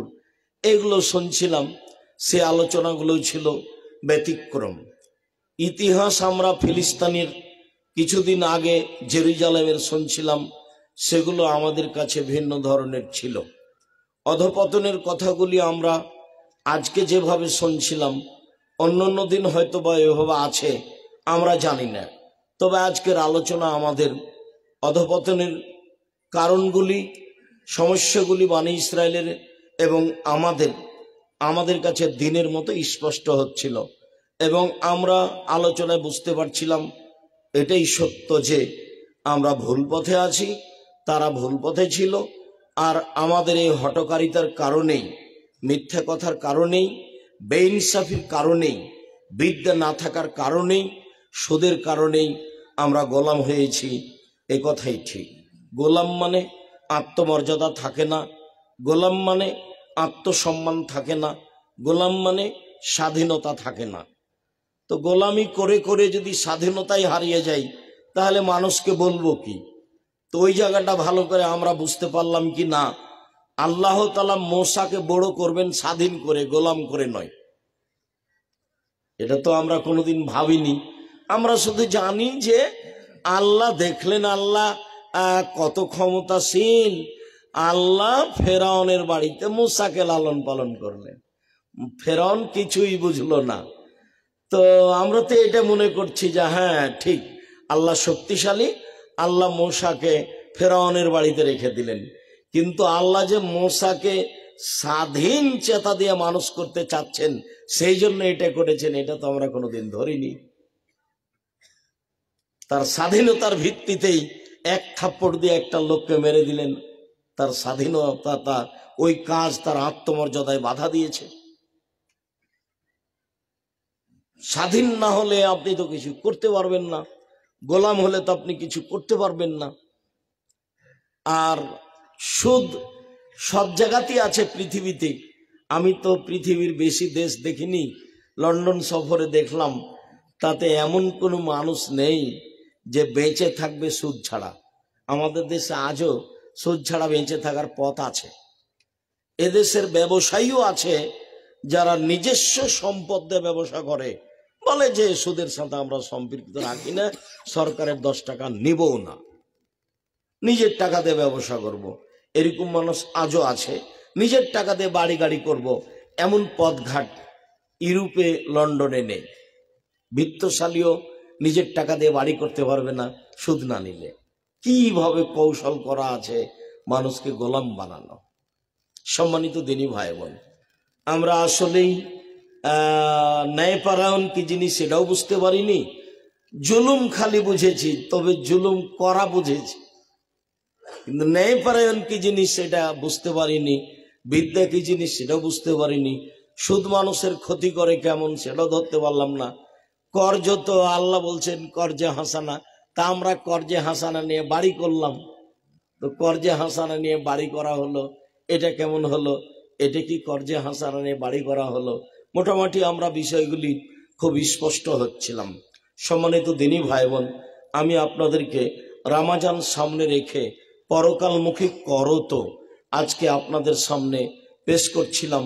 ইবাদতের জগতে সবচেয়ে ভিন্ন ধরনের ইবাদত হলো সিয়াম, রোজা। আমরা আমাদের আলোচনায় সিয়াম শব্দটা ব্যবহার করব, রোজা নয়। এটা যেন আপনাদের বুঝতে অসুবিধা না হয়। এই ছেলে, ওই যে এখনো মুখের উপরে দাঁড়িয়ে আছে, তোমরাই দায়িত্বশীল, যাও দেখাও, তোমরাই দেখো। দায়িত্বশীল ছাড়া সামনে মুখে একবার শুরু থেকে না মসজিদ পর্যন্ত কেউ দাঁড়িয়ে থাকতে পাবে না।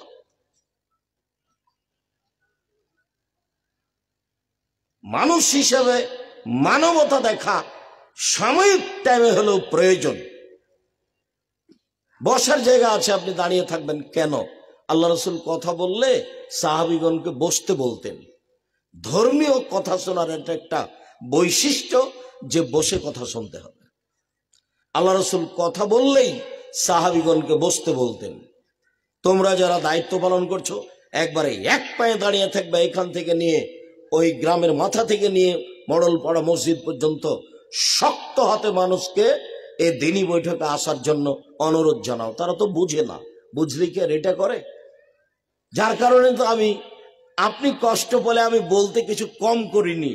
কেননা আপনার ছেলেই যদি, আমি আব্দুর রাজ্জাক বিন ইউসুফ কথা বলছি, আপনার ছেলে যদি এখানে এখন গল্প করে টিভির সামনে আর একটা ল্যাংটা মেয়েকে দেখে, তাহলে আমি যদি বলি যে আপনি তার বাপ নন, আপনি তার চাচা, তাহলে আপনি রাগ করবেন কেন? আমি তো মনে করি এটা আপনি তার সৎবাপ। হ্যাঁ, আপনি সৎবাপ নন এ কথাই ঠিক, আপনি চাচা নন এ কথাই ঠিক, তাহলে আপনি হলেন কাপুরুষ বাপ। না আপনার বিদ্যা আছে, না আপনার বুদ্ধি আছে, না আপনার মানবতা আছে। এরকম জীবনকে আল্লাহ তাআলা পশু প্রাণীর সাথে মিশিয়ে দিয়েছেন।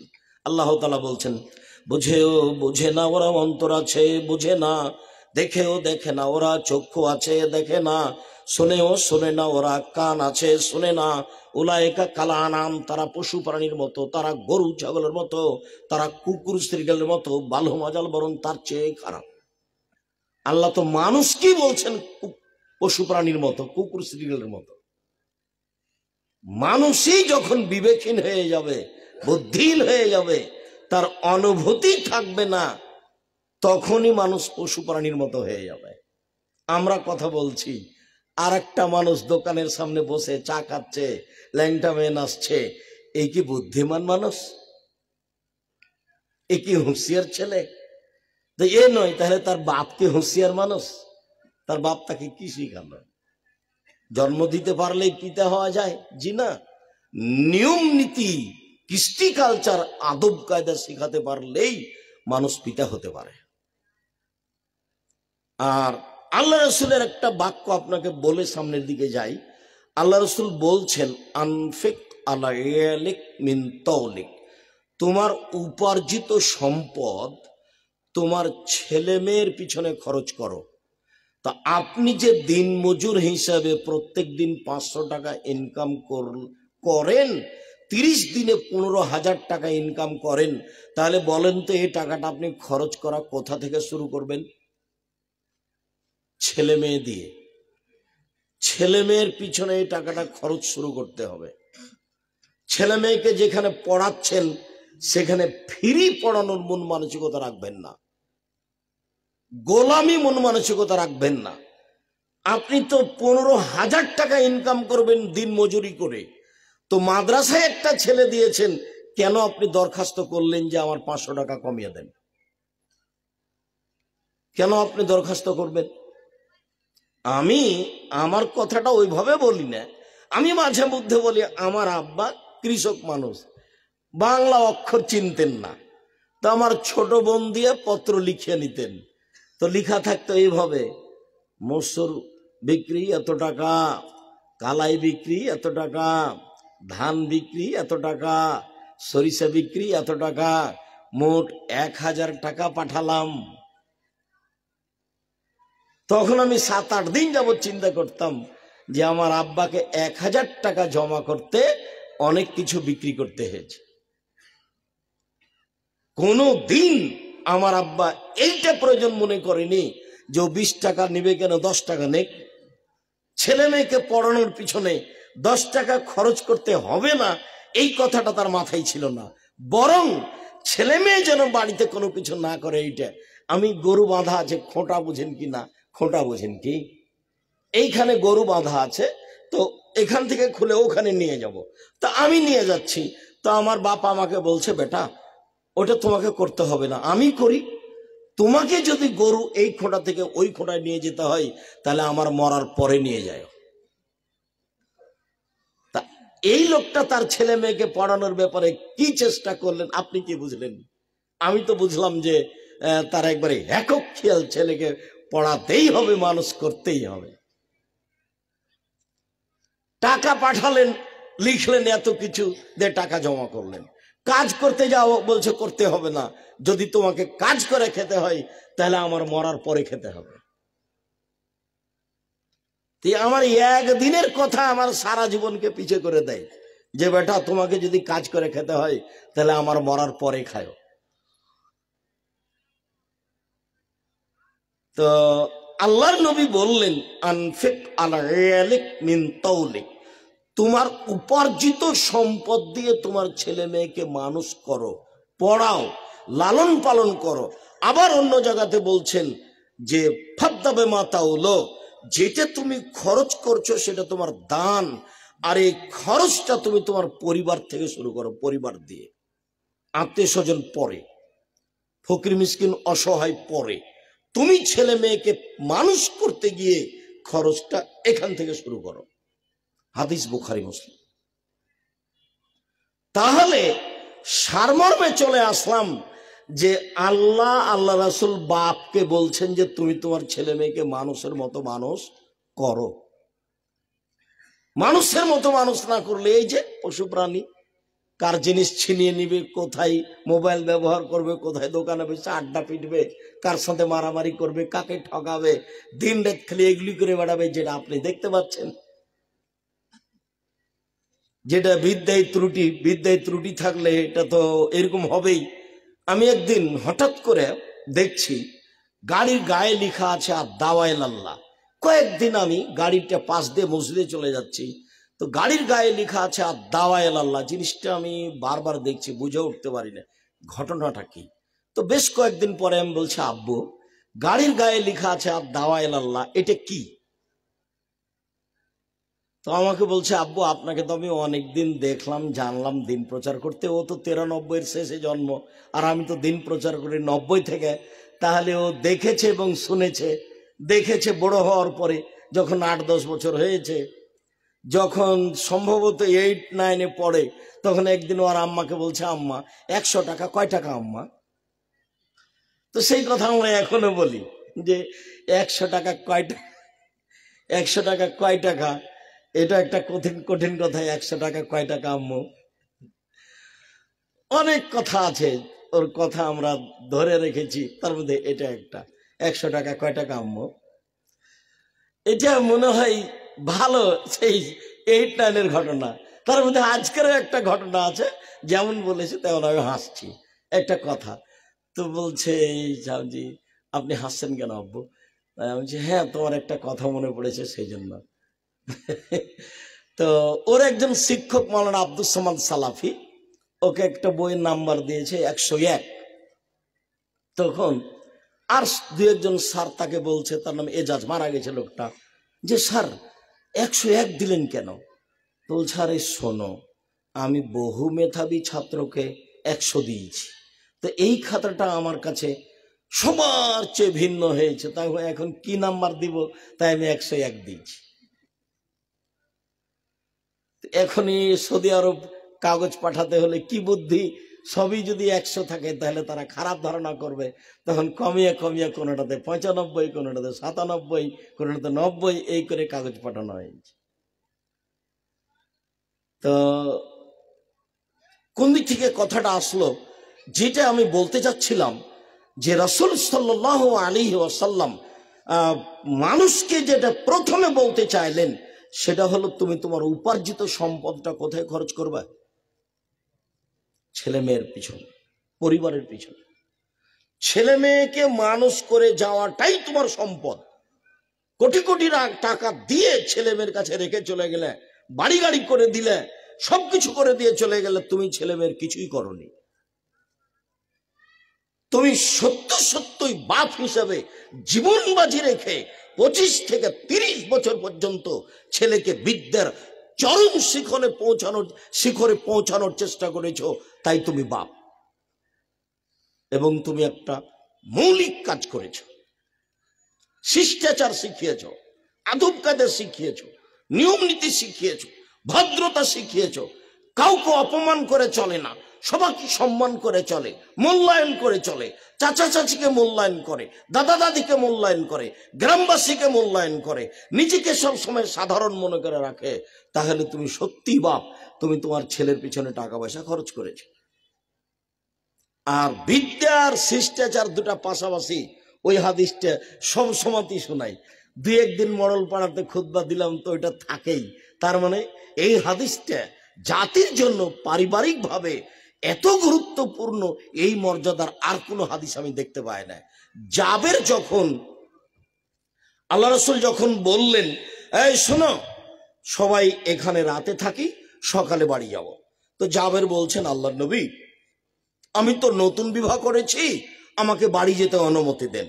তখন আল্লাহ রাসূল বলছেন, ও তুমি নতুন বিবাহ করেছো, তো কুমারী মেয়ে বিবাহ করেছো না তালাক প্রাপ্তা মেয়ে বিবাহ করেছো?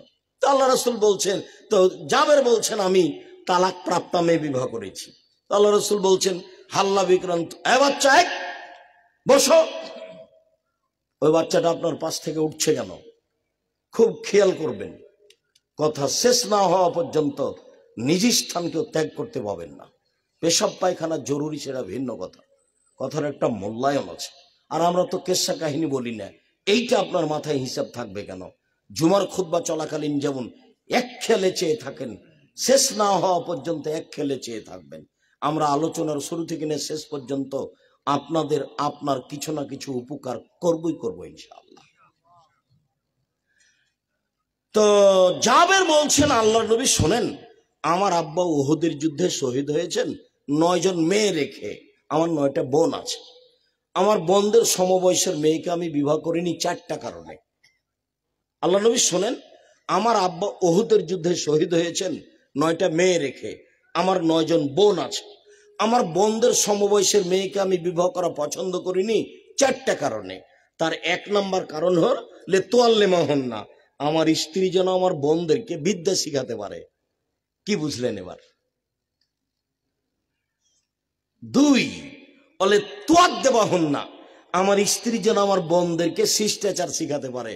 তাহলে 1 নম্বর কি থাকলো? বিদ্যে। 2 নম্বর কি থাকলো? শিষ্টাচার। তাহলে বাপের কাজ কি হলো এখন?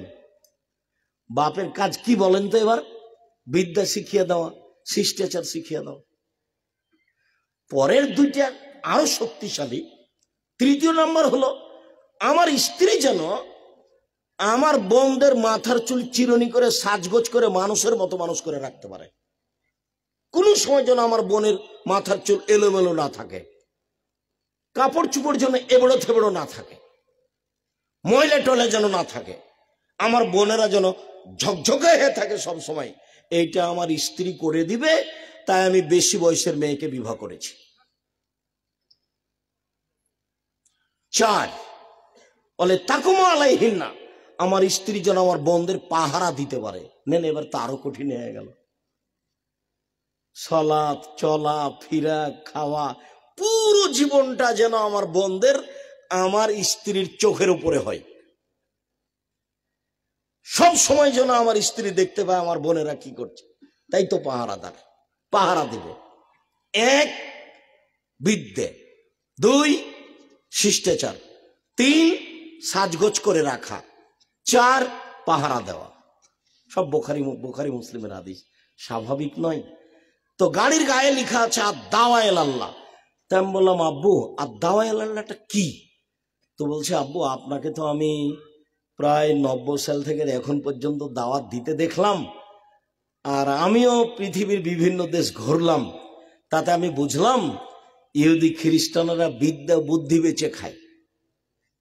ইহুদি খ্রিস্টান কি বিক্রি করে খায়? বিদ্যা বুদ্ধি বিক্রি করে খায়। কলা কৌশলে তারা সারা পৃথিবী দখল করে মানুষজনকে গোলাম বানিয়ে নিজের রাজত্ব চালাচ্ছে। তাই তো পদ্মা সেতুতে ওরাই হলো ইঞ্জিনিয়ার, ওরাই হলো ম্যানেজার, আর আমরা হলাম কিষান আর কামলা।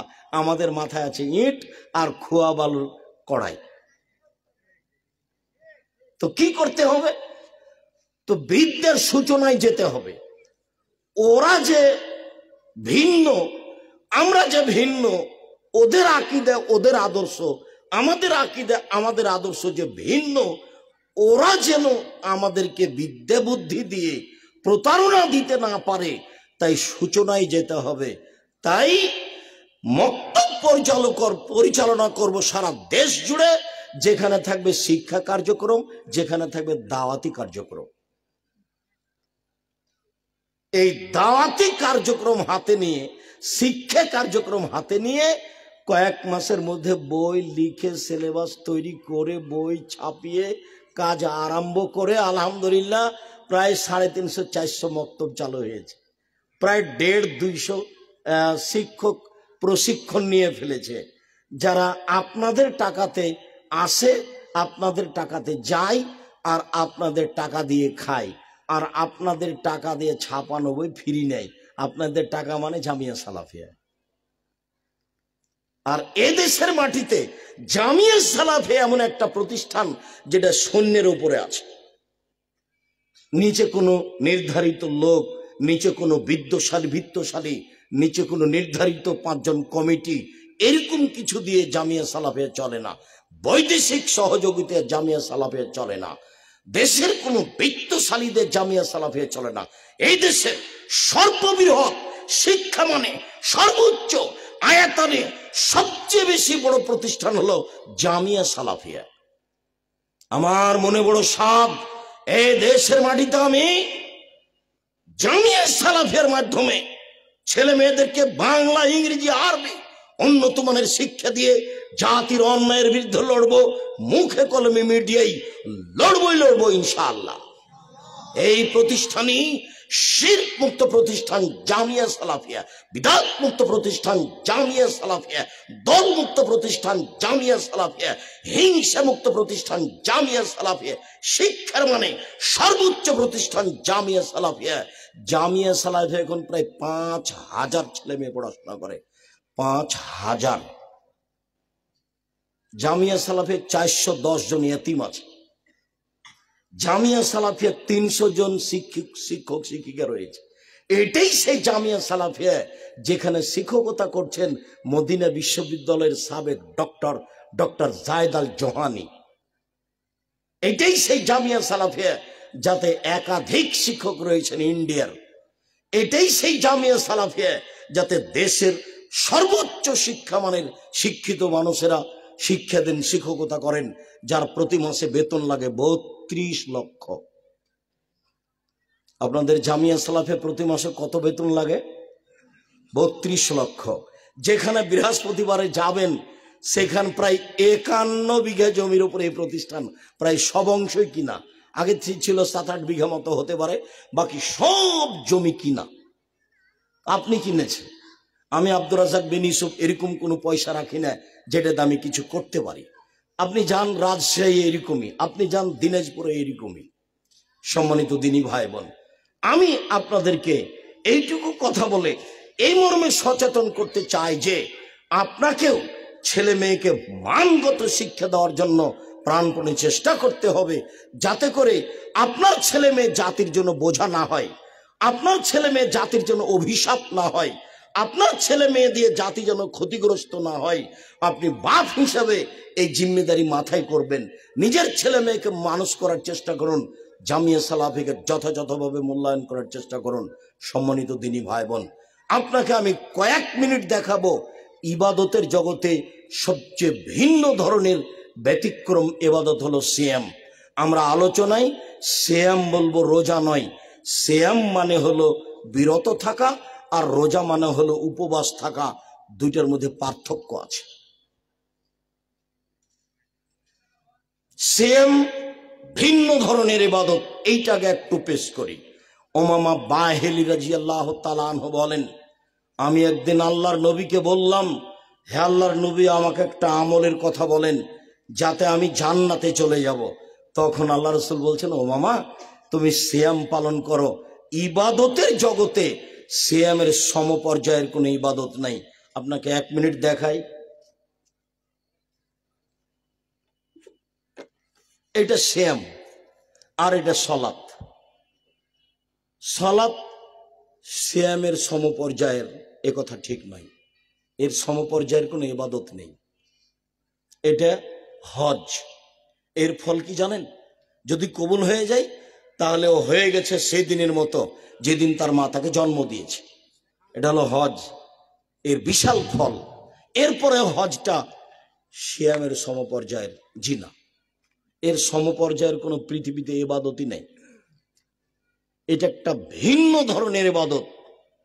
এটা হলো দান। সবচেয়ে শক্তিশালী, পাওয়ারফুল, ক্ষমতাধর ইবাদত হলো দান। দান সিয়ামের সমপর্যায়ের জিনা। আল্লাহ রাসূল এটা না করে দিয়েছেন। এর সমপর্যায়ের কোনো ইবাদত পৃথিবীতে নাই, তার নাম সিয়াম। আমি আর আপনি বুঝতে পারিনি, যার কারণে একে ভালোভাবে মূল্যায়ন করতে পারি না।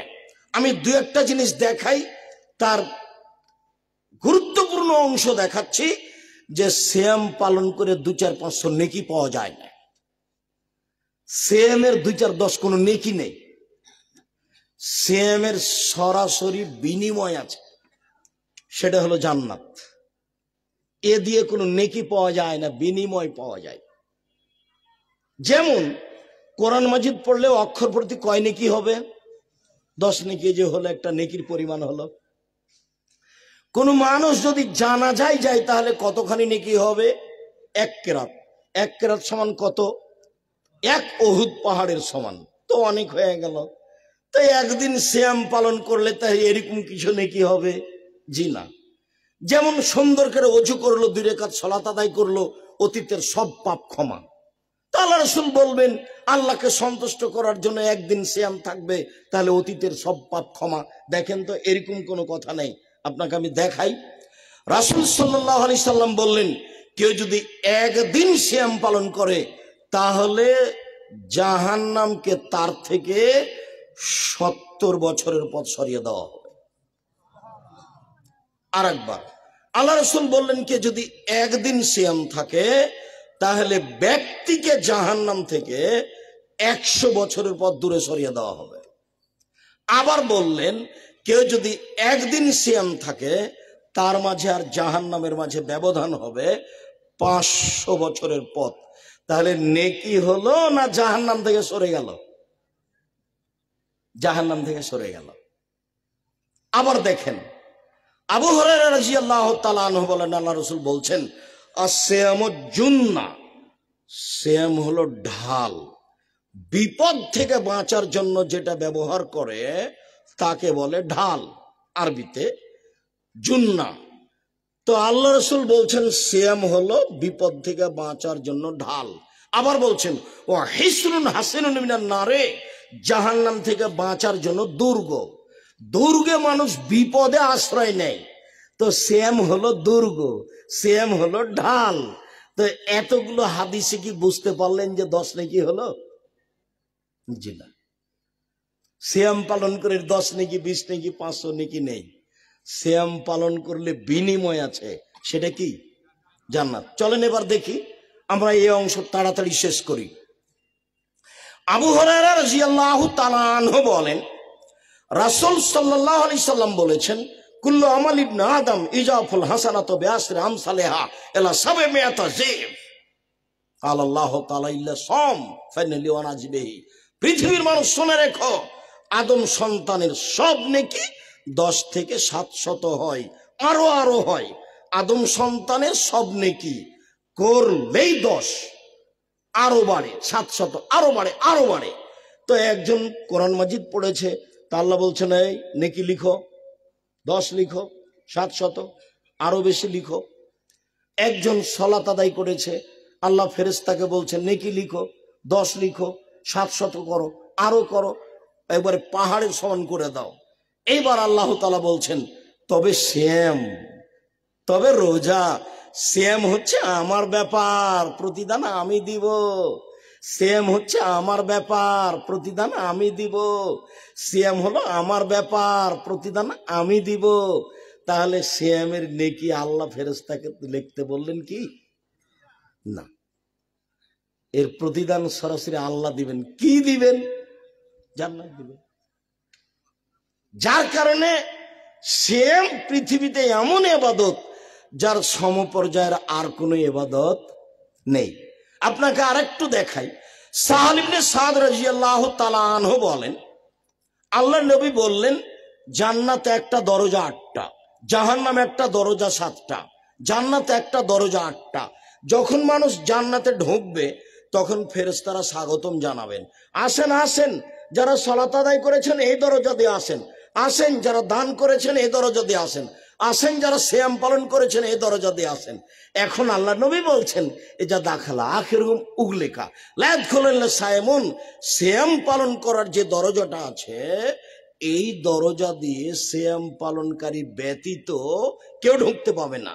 যখন সিয়াম পালনকারীর শেষ ব্যক্তি ঢুকে যাবে তখন এটা বন্ধ করে দেওয়া হবে।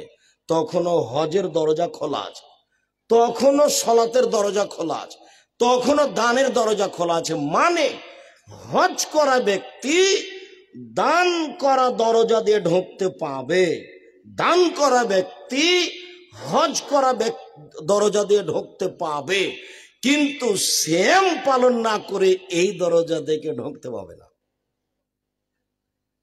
সিয়াম একটা ভিন্ন ধরনের ইবাদত। যার কারণেই তো দাউদ আলাইহিস সালাম সপরিবারে সিয়াম থাকতেন। একদিন সিয়াম একদিন এমনি, একদিন সিয়াম একদিন এমনি, একদিন সিয়াম একদিন এমনি। আমাদের নবী মুহাম্মদ সাল্লাল্লাহু আলাইহি সাল্লাম একদিন সিয়াম থাকতেন, 2 দিন এমনি থাকতেন, একদিন সিয়াম থাকতেন, 2 দিন এমনি থাকতেন। তার মানে তাদের এইটাই ছিল আল্লাহর পক্ষ থেকে অবগতিতে যে ইবাদতের জগতে আল্লাহকে সন্তুষ্ট করার সবচেয়ে ব্যতিক্রম ভিন্ন ধরনের মাধ্যম হলো সিয়াম।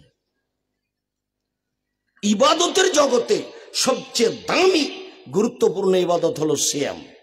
হ্যাঁ, এবার যেটুকু বলতে যাচ্ছি সেটুকু সিয়াম একই নয়, আরো কিছু কিছু আছে। বিচারের মাঠে সিয়াম আপনার পক্ষে কথা বলবে।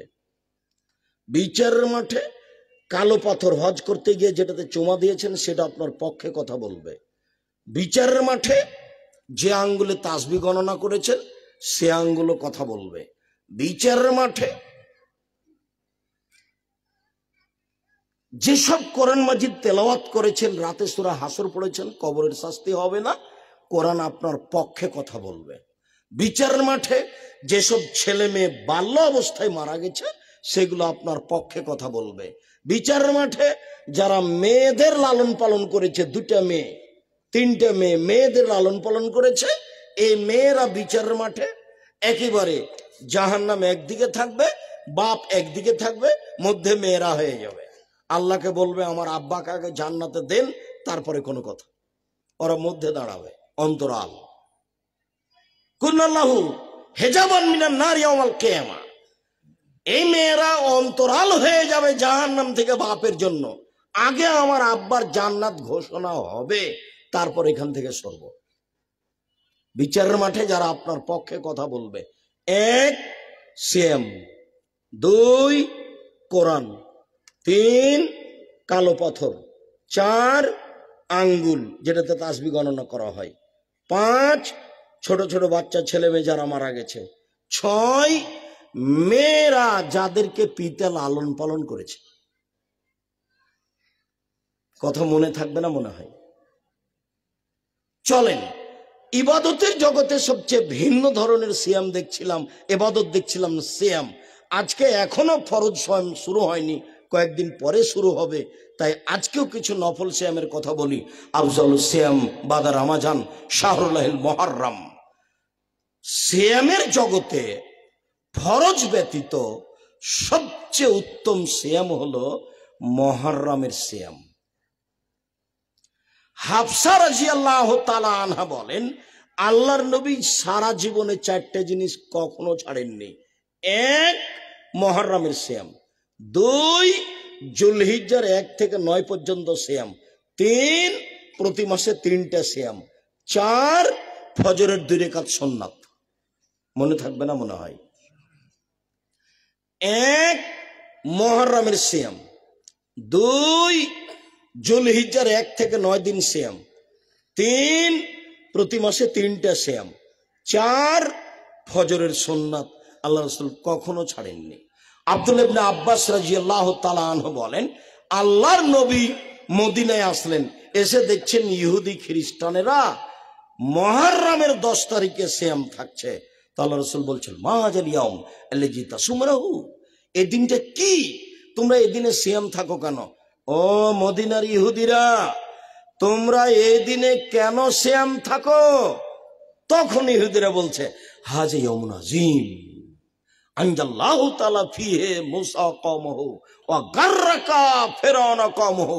আরে এই দিন তো বড় দিন, এই দিন তো বড় দিন। এই দিনে আল্লাহ তাআলা ফিরআউনকে সদল বলে ডুবিয়ে দিয়েছেন। এই দিনে আল্লাহ তাআলা মুসা আলাইহিস সালামকে সদল বলে বাঁচিয়ে দিয়েছেন। তাই তো মুসা শুকরিয়া আদায় করেছিলেন এই দিনের সিয়াম পালন করে, আল্লাহ তুমি এইভাবে ফেরাউনকে ডুবিয়ে দিলে, আর তুমি এইভাবে আমাকে বাঁচিয়ে দিলে, আমি তোমার কি শুকরিয়া আদায় করি। যাক, আজকের দিনে সিয়াম থাকলাম।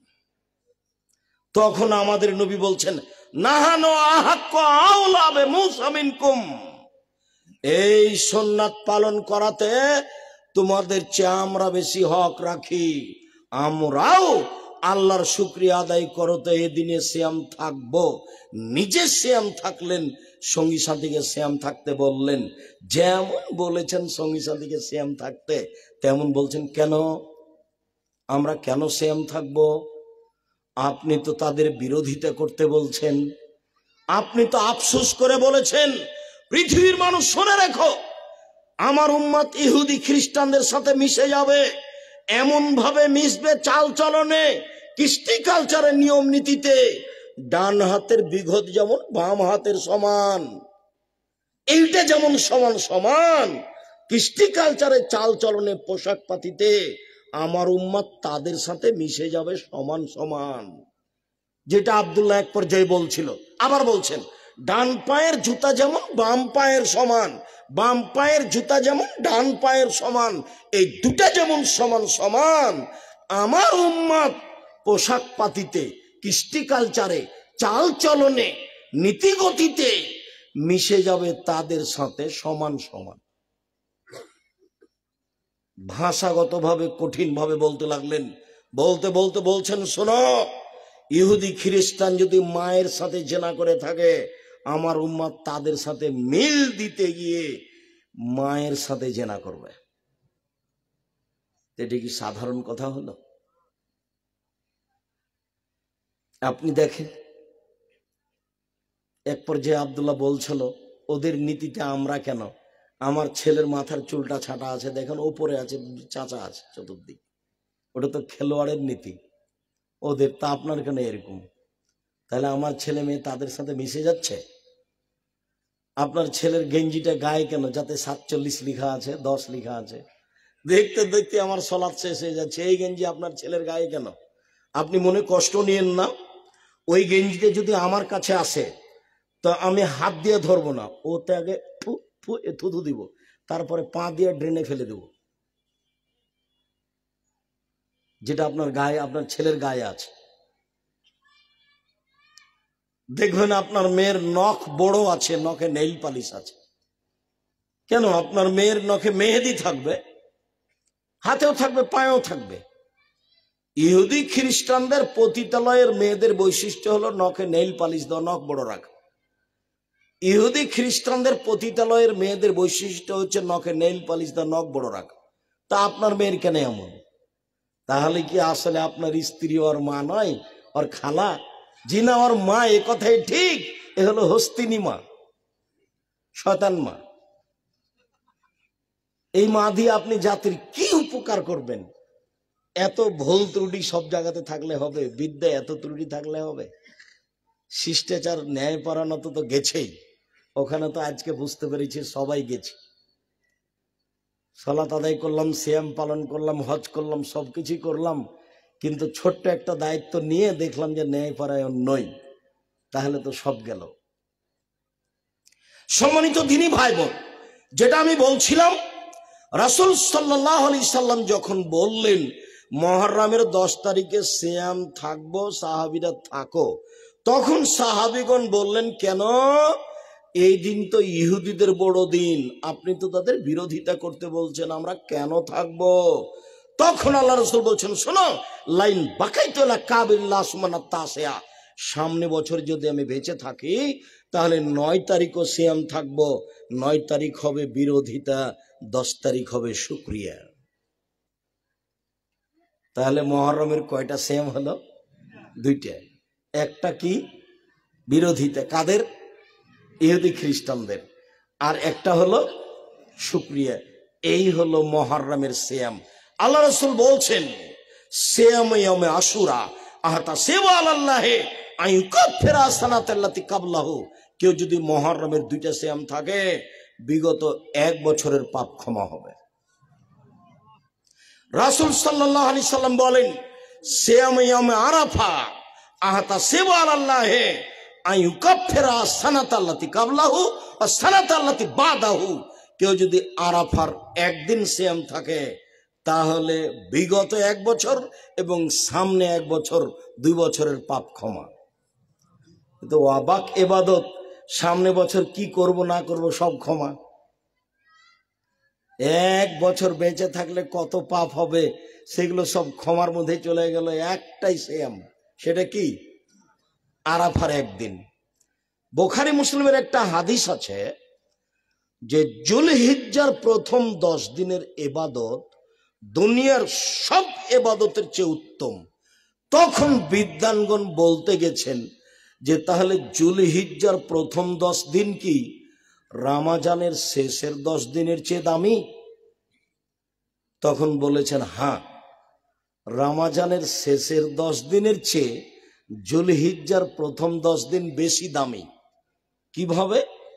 রামাজান তো রামাজান হিসাবে ফরজ, আর শেষের 10 দিন ভালো হলো লাইলাতুল কাদরের কারণে, তাই ওটা হলো দামি।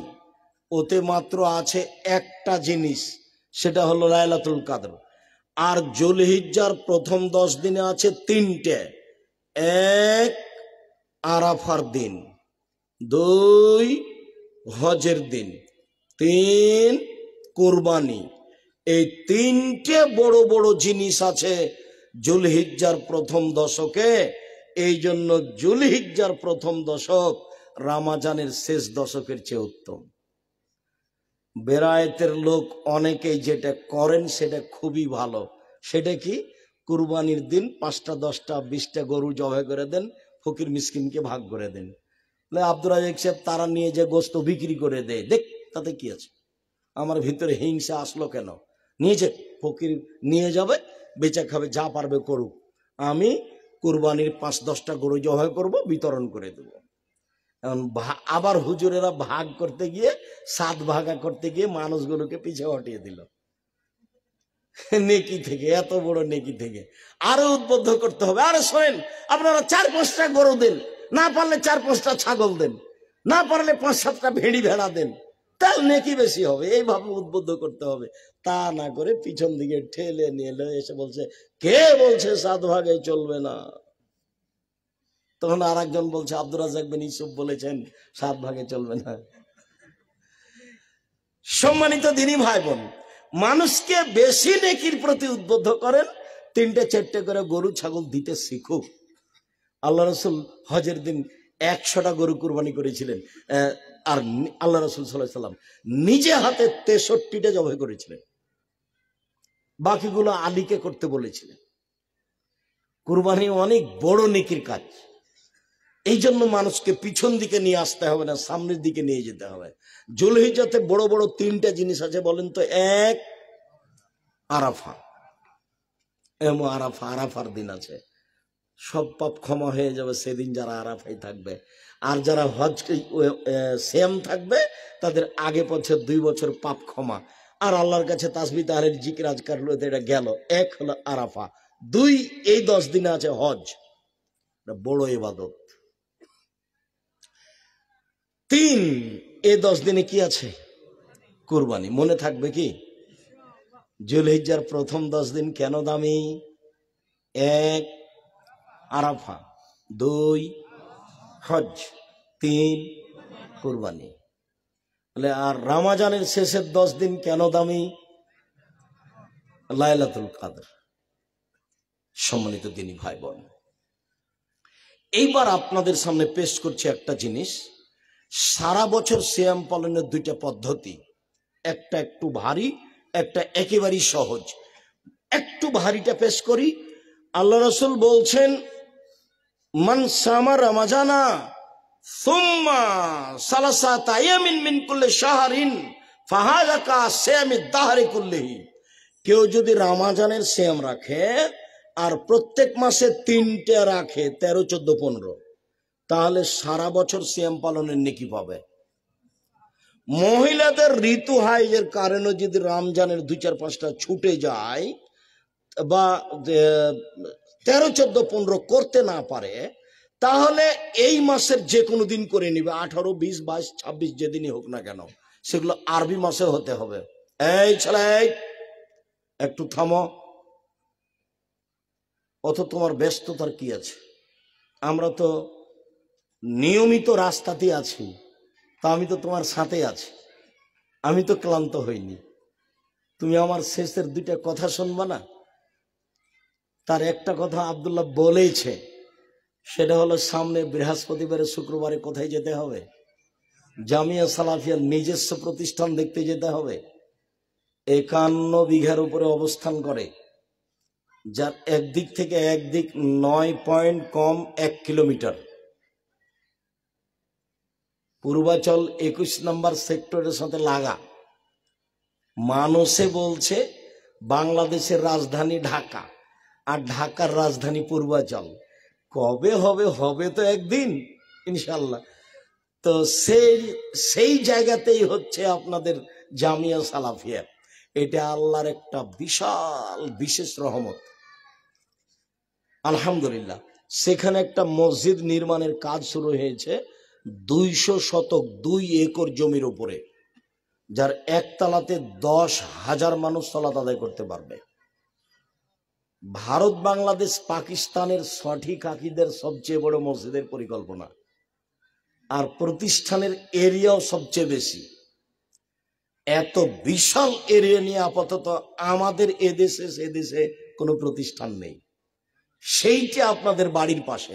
আমি মনে করি বেরায়েতে প্রত্যেকটা পুরুষ, প্রত্যেকটা নারীর নিজস্ব প্রতিষ্ঠান জামিয়া সালাফিয়া হাঁটাবো, বীরহাটা, রূপগঞ্জ। আমি মনে করি দূরের লোক থাক, বিশেষ করে বেরায়েতের উত্তর বাড্ডা থেকে শুরু করে একবারে শীতলক্ষা নদী পর্যন্ত একটানা সব আহলে হাদিস মানুষ। এই পূর্বাঞ্চলে এসে অন্যান্য মানুষগুলি ঢুকে গেছে। তাছাড়া এখান থেকে শুরু হয়ে একচাটিয়া নদীর এপারে ওপারে একবারে শীতলক্ষা নদী পর্যন্ত সব আহলে হাদিস মানুষ। আহলে হাদিসের নিজস্ব সম্পদ জামিয়া সালাফিয়া। বেরায়েতের প্রত্যেকটা পুরুষ নারীর নিজস্ব সম্পদ জামিয়া সালাফিয়া। আপনারা যারা এই বেরায়েতের 8-10টা মসজিদের ইমামতি করেন, মুয়াজ্জিনি করেন, আমি তাদেরকে বলছি আপনাদের নিজস্ব প্রতিষ্ঠান, শিক্ষার, দীক্ষার, থাকার, খাওয়ার একেবারে মুক্তভাবে আপনাদের প্রতিষ্ঠান জামিয়া সালাফিয়া। সেখানে কেউ আপনাকে খাটো চোখে দেখবে না, কেউ আপনাকে হিংসার চোখে দেখবে না। জামিয়া সালাফিয়ার অফিসে একজন আর একজনের বিরুদ্ধে কথা বলবে দল সংগঠন নিয়ে, এটা নিষেধ আছে। যদি বোঝা যায় যে ও কারো পক্ষে কথা বলে, তাহলে সে জামিয়া সালাফিয়ার শিক্ষকতা করতে পারবে না। যখনই মানুষ একজনের পক্ষে যাবে, তখন আর একজনের কি করবে? বদনাম করবে। এটা হলো আপনার জামিয়া সালাফিয়ার নিজস্ব প্রতিষ্ঠান। কোন সময়তে ভাববেন না যে এটা আব্দুর রাজ্জাক সাহেবের প্রতিষ্ঠান, তিনি চালান। আমি বলছি আপনি আমার চেয়ে বেশি হকদার। আমি তো শুধু মানুষকে দান করতে বলি, আমি তো 10 টাকা তেমন দিতে পারি না। আপনি তো 10 টাকা দিতে পারেন। 32 লক্ষ টাকা মাসে বেতন লাগে, তো এই টাকাটা কি খোলা না? এই টাকাটা পাতা না? সেখানে টাক্স চালাচ্ছে, বানানো হয় না? আমি নিজে বানাই? সেটা আপনাদের দেওয়া, সেটা এদেশের জাতির সঠিক আকিদের লোকের দেওয়া, সেটা আপনার পয়সা। 2-1টা ইয়াতিম নাই, 410 জন আছে সারা দেশ জুড়ে। হিসেব করে এত মিলানো কঠিন আছে। কতটি ইয়াতিম আছে? 410 জন। এটাই সে জামিয়া সালাফিয়া যেখানে 5000 ছেলে মেয়ে পড়াশোনা করে। নিজস্ব প্রতিষ্ঠানে যাবেন বৃহস্পতিবার, সোমবারে, ভাই বোন আত্মীয় স্বজন যা আছে সবকে সাথে নিয়ে যাবেন। 22 বিঘা জমির উপর হচ্ছে মেয়েদের প্রতিষ্ঠান। কতখানি? 22 বিঘা। 33 শতকের বিঘায় কতখানি মেয়েদের জন্য? 22 বিঘা। অবাক হতে হবে, দেখলেই মন ভরে যাবে আপনার। ভিতরে ঢুকলে বলতে হয় আল্লাহুস সামাদ, সুবহানাল্লাহ, এত বড় প্রতিষ্ঠান খালি মেয়েদের। আপনি হিসাব নিকেশই করতে পারবেন না আর এক জায়গায়। তো এইটা তো আল্লাহর দেওয়া নেয়ামত, এটা আপনাকে আমাকে মূল্যায়ন করতে হবে। আমি যে বলি মাঝে মধ্যে পত্রিকাগুলো কই, এই যে আপনারা পত্রিকা বের করেন বড় বড় বিদ্যান দিয়ে লক্ষ লক্ষ টাকা খরচ করে, যার নাম আল ইতিসাম পত্রিকা, নিজের টাকা দিয়ে পত্রিকা বের করেন, নিজে একটু পড়ে দেখেন না কেন? আব্দুর রাজ্জাক সাহেব, আমরা তো বেরায়েতের মানুষ, কোনোদিন পত্রিকায় টাকা দিইনি। আল্লাহুস সামাদ, আরে আপনি দেননি তো ওই টাকা তো কোনো মুসলমান দিচ্ছে কিনা, আমার দিনী ভাইয়েরা দিচ্ছে কিনা, সেটা তো আমার টাকা। পত্রিকা তো ছাপে 15-16 হাজার, 18 হাজার, 20 হাজার পত্রিকা ছাপে। বড় বড় বিদ্বান মুফতি আছে দেশ বিদেশের, তাদের পিছনে পয়সা খরচ করেন, 50টা করে প্রশ্নের উত্তর থাকে। আব্দুল্লাহ না হয় সবার প্রিয় ভাই, সবার প্রিয় সন্তান, সবার আদরের সন্তান। আবার অনেকে দেখি যে মোবাইলে যখন বক্তব্য দেয় তখন ওই মুখের উপরে মোবাইলের উপরে এভাবে হাত বোলায়, হাত বলে ওটা আদর জানাই। সেটা ভালো, জাযাকুমুল্লাহ খায়ের, দোয়া করেন। আপনার ছেলের জন্য দোয়া করি যেন এইভাবে আল্লাহ গড়ে, তার জন্য দোয়া করেন, তার আগে যেন আল্লাহ দিনের বড় খাদেম হিসেবে কবুল করেন। তার মিন্নাতুল বারী আপনারা পড়েন, আমিও চাচ্ছি আমিও পড়ি। বুখারীর ব্যতিক্রম ব্যাখ্যা মিন্নাতুল বারী, বুখারীর ব্যতিক্রম ব্যাখ্যা মিন্নাতুল বারী, যার দ্বিতীয় খণ্ড আমরা পরশুদিন পাবো বৃহস্পতিবারে। এখন পর্যন্ত আমরা হাতে পাইনি। ইনশাল্লাহ আশা করছি বুখারীর দ্বিতীয় খণ্ড মিন্নাতুল বারী আমরা বৃহস্পতিবার শুক্রবার হাতে পাবো ইনশাআল্লাহ, এটা আমরা আশা করছি। তার বই পুস্তক পড়েন, তার সিলেবাস পড়েন, সে দেশব্যাপী তার বক্তব্য পরিচালনা আমরা দেখি। কিন্তু এছাড়াও আমি আপনাদেরকে অনুরোধ করছি, জামিয়া সালাফের মুখপত্র পত্রিকা আল ইতেসাম পত্রিকা, এটাও পড়বে ইনশাআল্লাহ। এটা একটা গুরুত্বপূর্ণ পত্রিকা। 30 টাকা দিয়ে প্রতি মাসে 30 টাকা দিয়ে আমরা নিজে নিতে শিখবো। যাক, দেখাচ্ছিলাম একটা একটু ভারী, একটা একেবারেই সহজ। সারা বছর সিয়াম পালনের পদ্ধতি, প্রত্যেক মাসে 3টে আর রমজান, তাহলে সারা বছর সিয়াম পালনের নেকি পাবেন। এটা একটু ভারী। এবার বলি একেবারেই সহজ।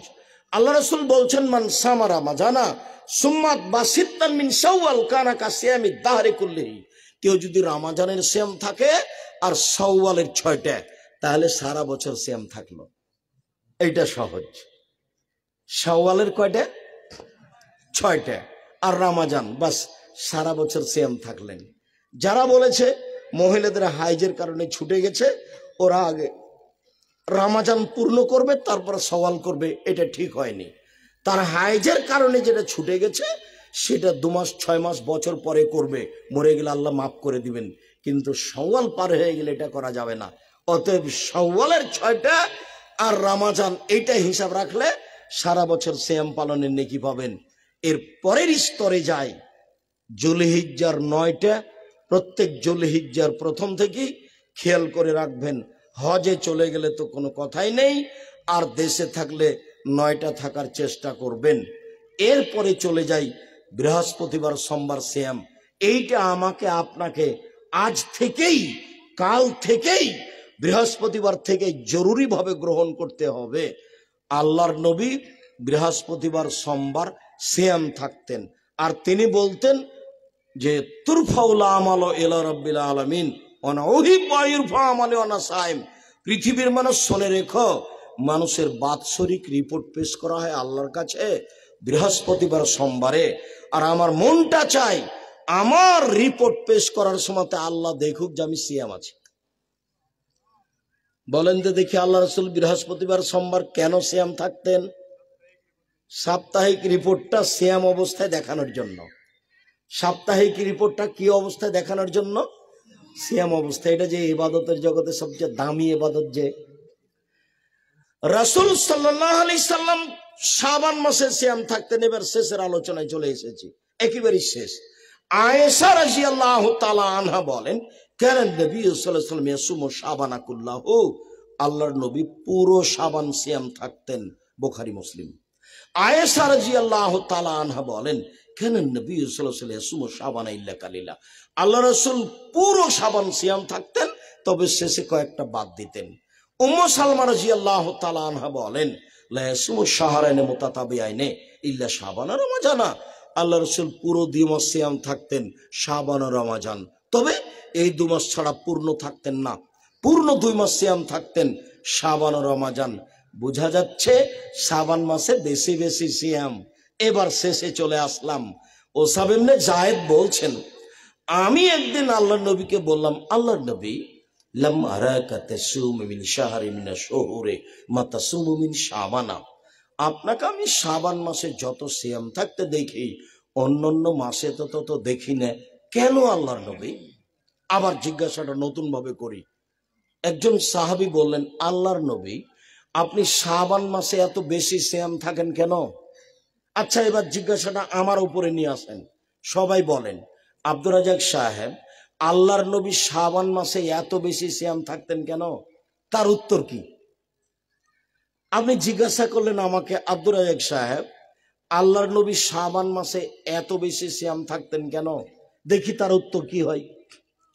রাসূল সাল্লাল্লাহু আলাইহি সাল্লামকে যখন জিজ্ঞাসা করা হলো যে আপনি শাবান মাসে এত বেশি সিয়াম থাকেন কেন, তখন আল্লাহ রাসূল বলছেন, শোনো, এটা একটা মাস, রজব ও রমজানের মাঝে, এটা একটা মাস, রজব ও রমজানের মাঝে মানুষ তাতে বেখিয়াল থাকে। তুরফাউল আমানা ইলা রাব্বিল আলামিন, এই মাসে বাৎসরিক রিপোর্ট আল্লাহর কাছে পেশ করা হয়। এই মাসে মানুষের পাপ নেকি এক বছরের আল্লাহর কাছে পেশ করা হয়। অনা ওহিব্ব আইরফা আমালি অনা সায়েম, আমার মন চায় আমার বাৎসরিক রিপোর্ট আল্লাহ দেখুক যে আমি সিয়াম আছি। দেখো দেখো তুমি আমার রিপোর্ট দেখো, বাৎসরিক আমি সিয়াম আছি। বাৎসরিক রিপোর্ট ধরার জন্য আল্লাহ রাসূল শাবান মাসে বেশি বেশি সিয়াম থাকতেন। তার জানা ছিল না সেদিন 15ই শাবান। ভারত, বাংলাদেশ, পাকিস্তানের আলেম ওলামা কিভাবে জেনে নিলেন সেদিন 15ই শাবান?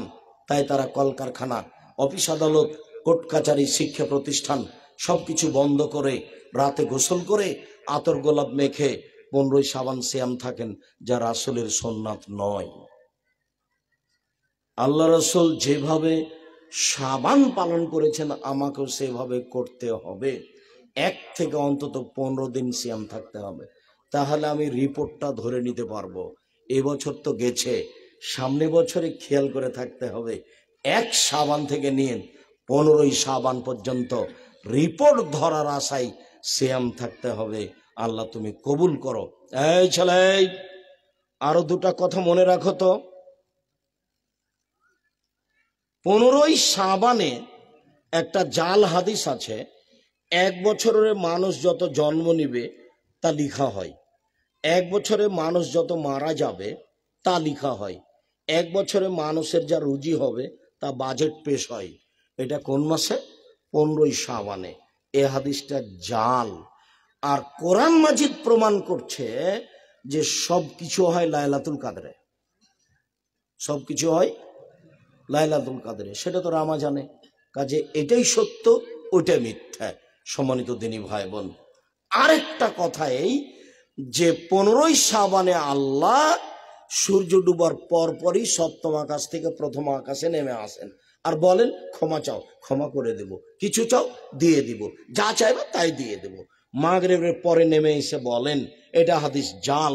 আর একাধিক বুখারী হাদিস যে আল্লাহ তাআলা রাতের 3 ভাগের 2 ভাগ পার হওয়ার পরে 1ম আকাশে নেমে আসেন, এসে বলেন চাও, যা চাইবে তাই দিয়ে দেব, প্রার্থনা করো, যেটা বলবে সেটাই মেনে নিব, ক্ষমা চাও, ক্ষমা করে দিব। এইভাবে ফজর পর্যন্ত বলতে থাকেন। জাল হাদিসে প্রমাণ হয় মাগরিবের পরে, আর বুখারী মুসলিমের হাদিসে প্রমাণ হয় প্রত্যেক রাতে, প্রত্যেক রাতে। 15ই শাবান মাগরিবের পরে। জাল হাদিসে কি প্রমাণ হয়? 15ই শাবান মাগরিবের পরে। আর বুখারী মুসলিমের হাদিসে কি প্রমাণ হয়? প্রত্যেক রাতে, রাতের 3 ভাগের 2 ভাগ পার হওয়ার পরে। প্রত্যেক রাতে রাতের 3 ভাগের 2 ভাগ পার হওয়ার পরে। কাজেই জাল হাদিসের প্রতারণায় পড়ে আমল যেন ভুল না হয় মর্মে সকল দিনই ভাই বোনকে 15ই শাবান পর্যন্ত একটানা সিয়াম পালন করে শাবান মাসকে যথাযথভাবে মূল্যায়ন করার অনুরোধ জানিয়ে বলছি, জরুরি কথা, জীবনে জরুরি কাজ 5 ওয়াক্ত সালাত, এর চেয়ে জরুরি কাজ মানুষের জীবনে নেই। 2 হালাল রুজি, 3 কোরআন তেলাওয়াত, 4 দুইজন যেখানে বসে আছে সেখানে বসে আড্ডা না পিটা। আড্ডা পিটলে মানুষের বদনাম হবে, পরকাল হারাবে। তারপরে 1 মুহররমের সিয়াম 2 দিন, 2 আরাফার সিয়াম 1 দিন, 3 প্রত্যেক মাসে 3 দিন, 4 শাওয়ালের 6টা, 5 শাবান মাসের 1 থেকে 15 একটানা, জুলহিজ্জার 1 থেকে 9 তারিখ 7, তারপরে চলে আসলো বৃহস্পতিবার আর সোমবার, তারপরে আসলেন আপনার একটানা 15ই শাবান যেটা বললাম, রিপোর্ট ধরার জন্য। বিশেষভাবে বৃহস্পতিবার সোমবার সিয়াম পালন করার আন্তরিকভাবে অনুরোধ রইল। বিশেষভাবে আপনার মহরমের 2টা এবং আরাফার 1টা সিয়াম পালনের অনুরোধ রইল। শেষে এই প্রোগ্রাম যারা ডেকেছেন তাদের সার্বিক কল্যাণ কামনা করো তো বলি।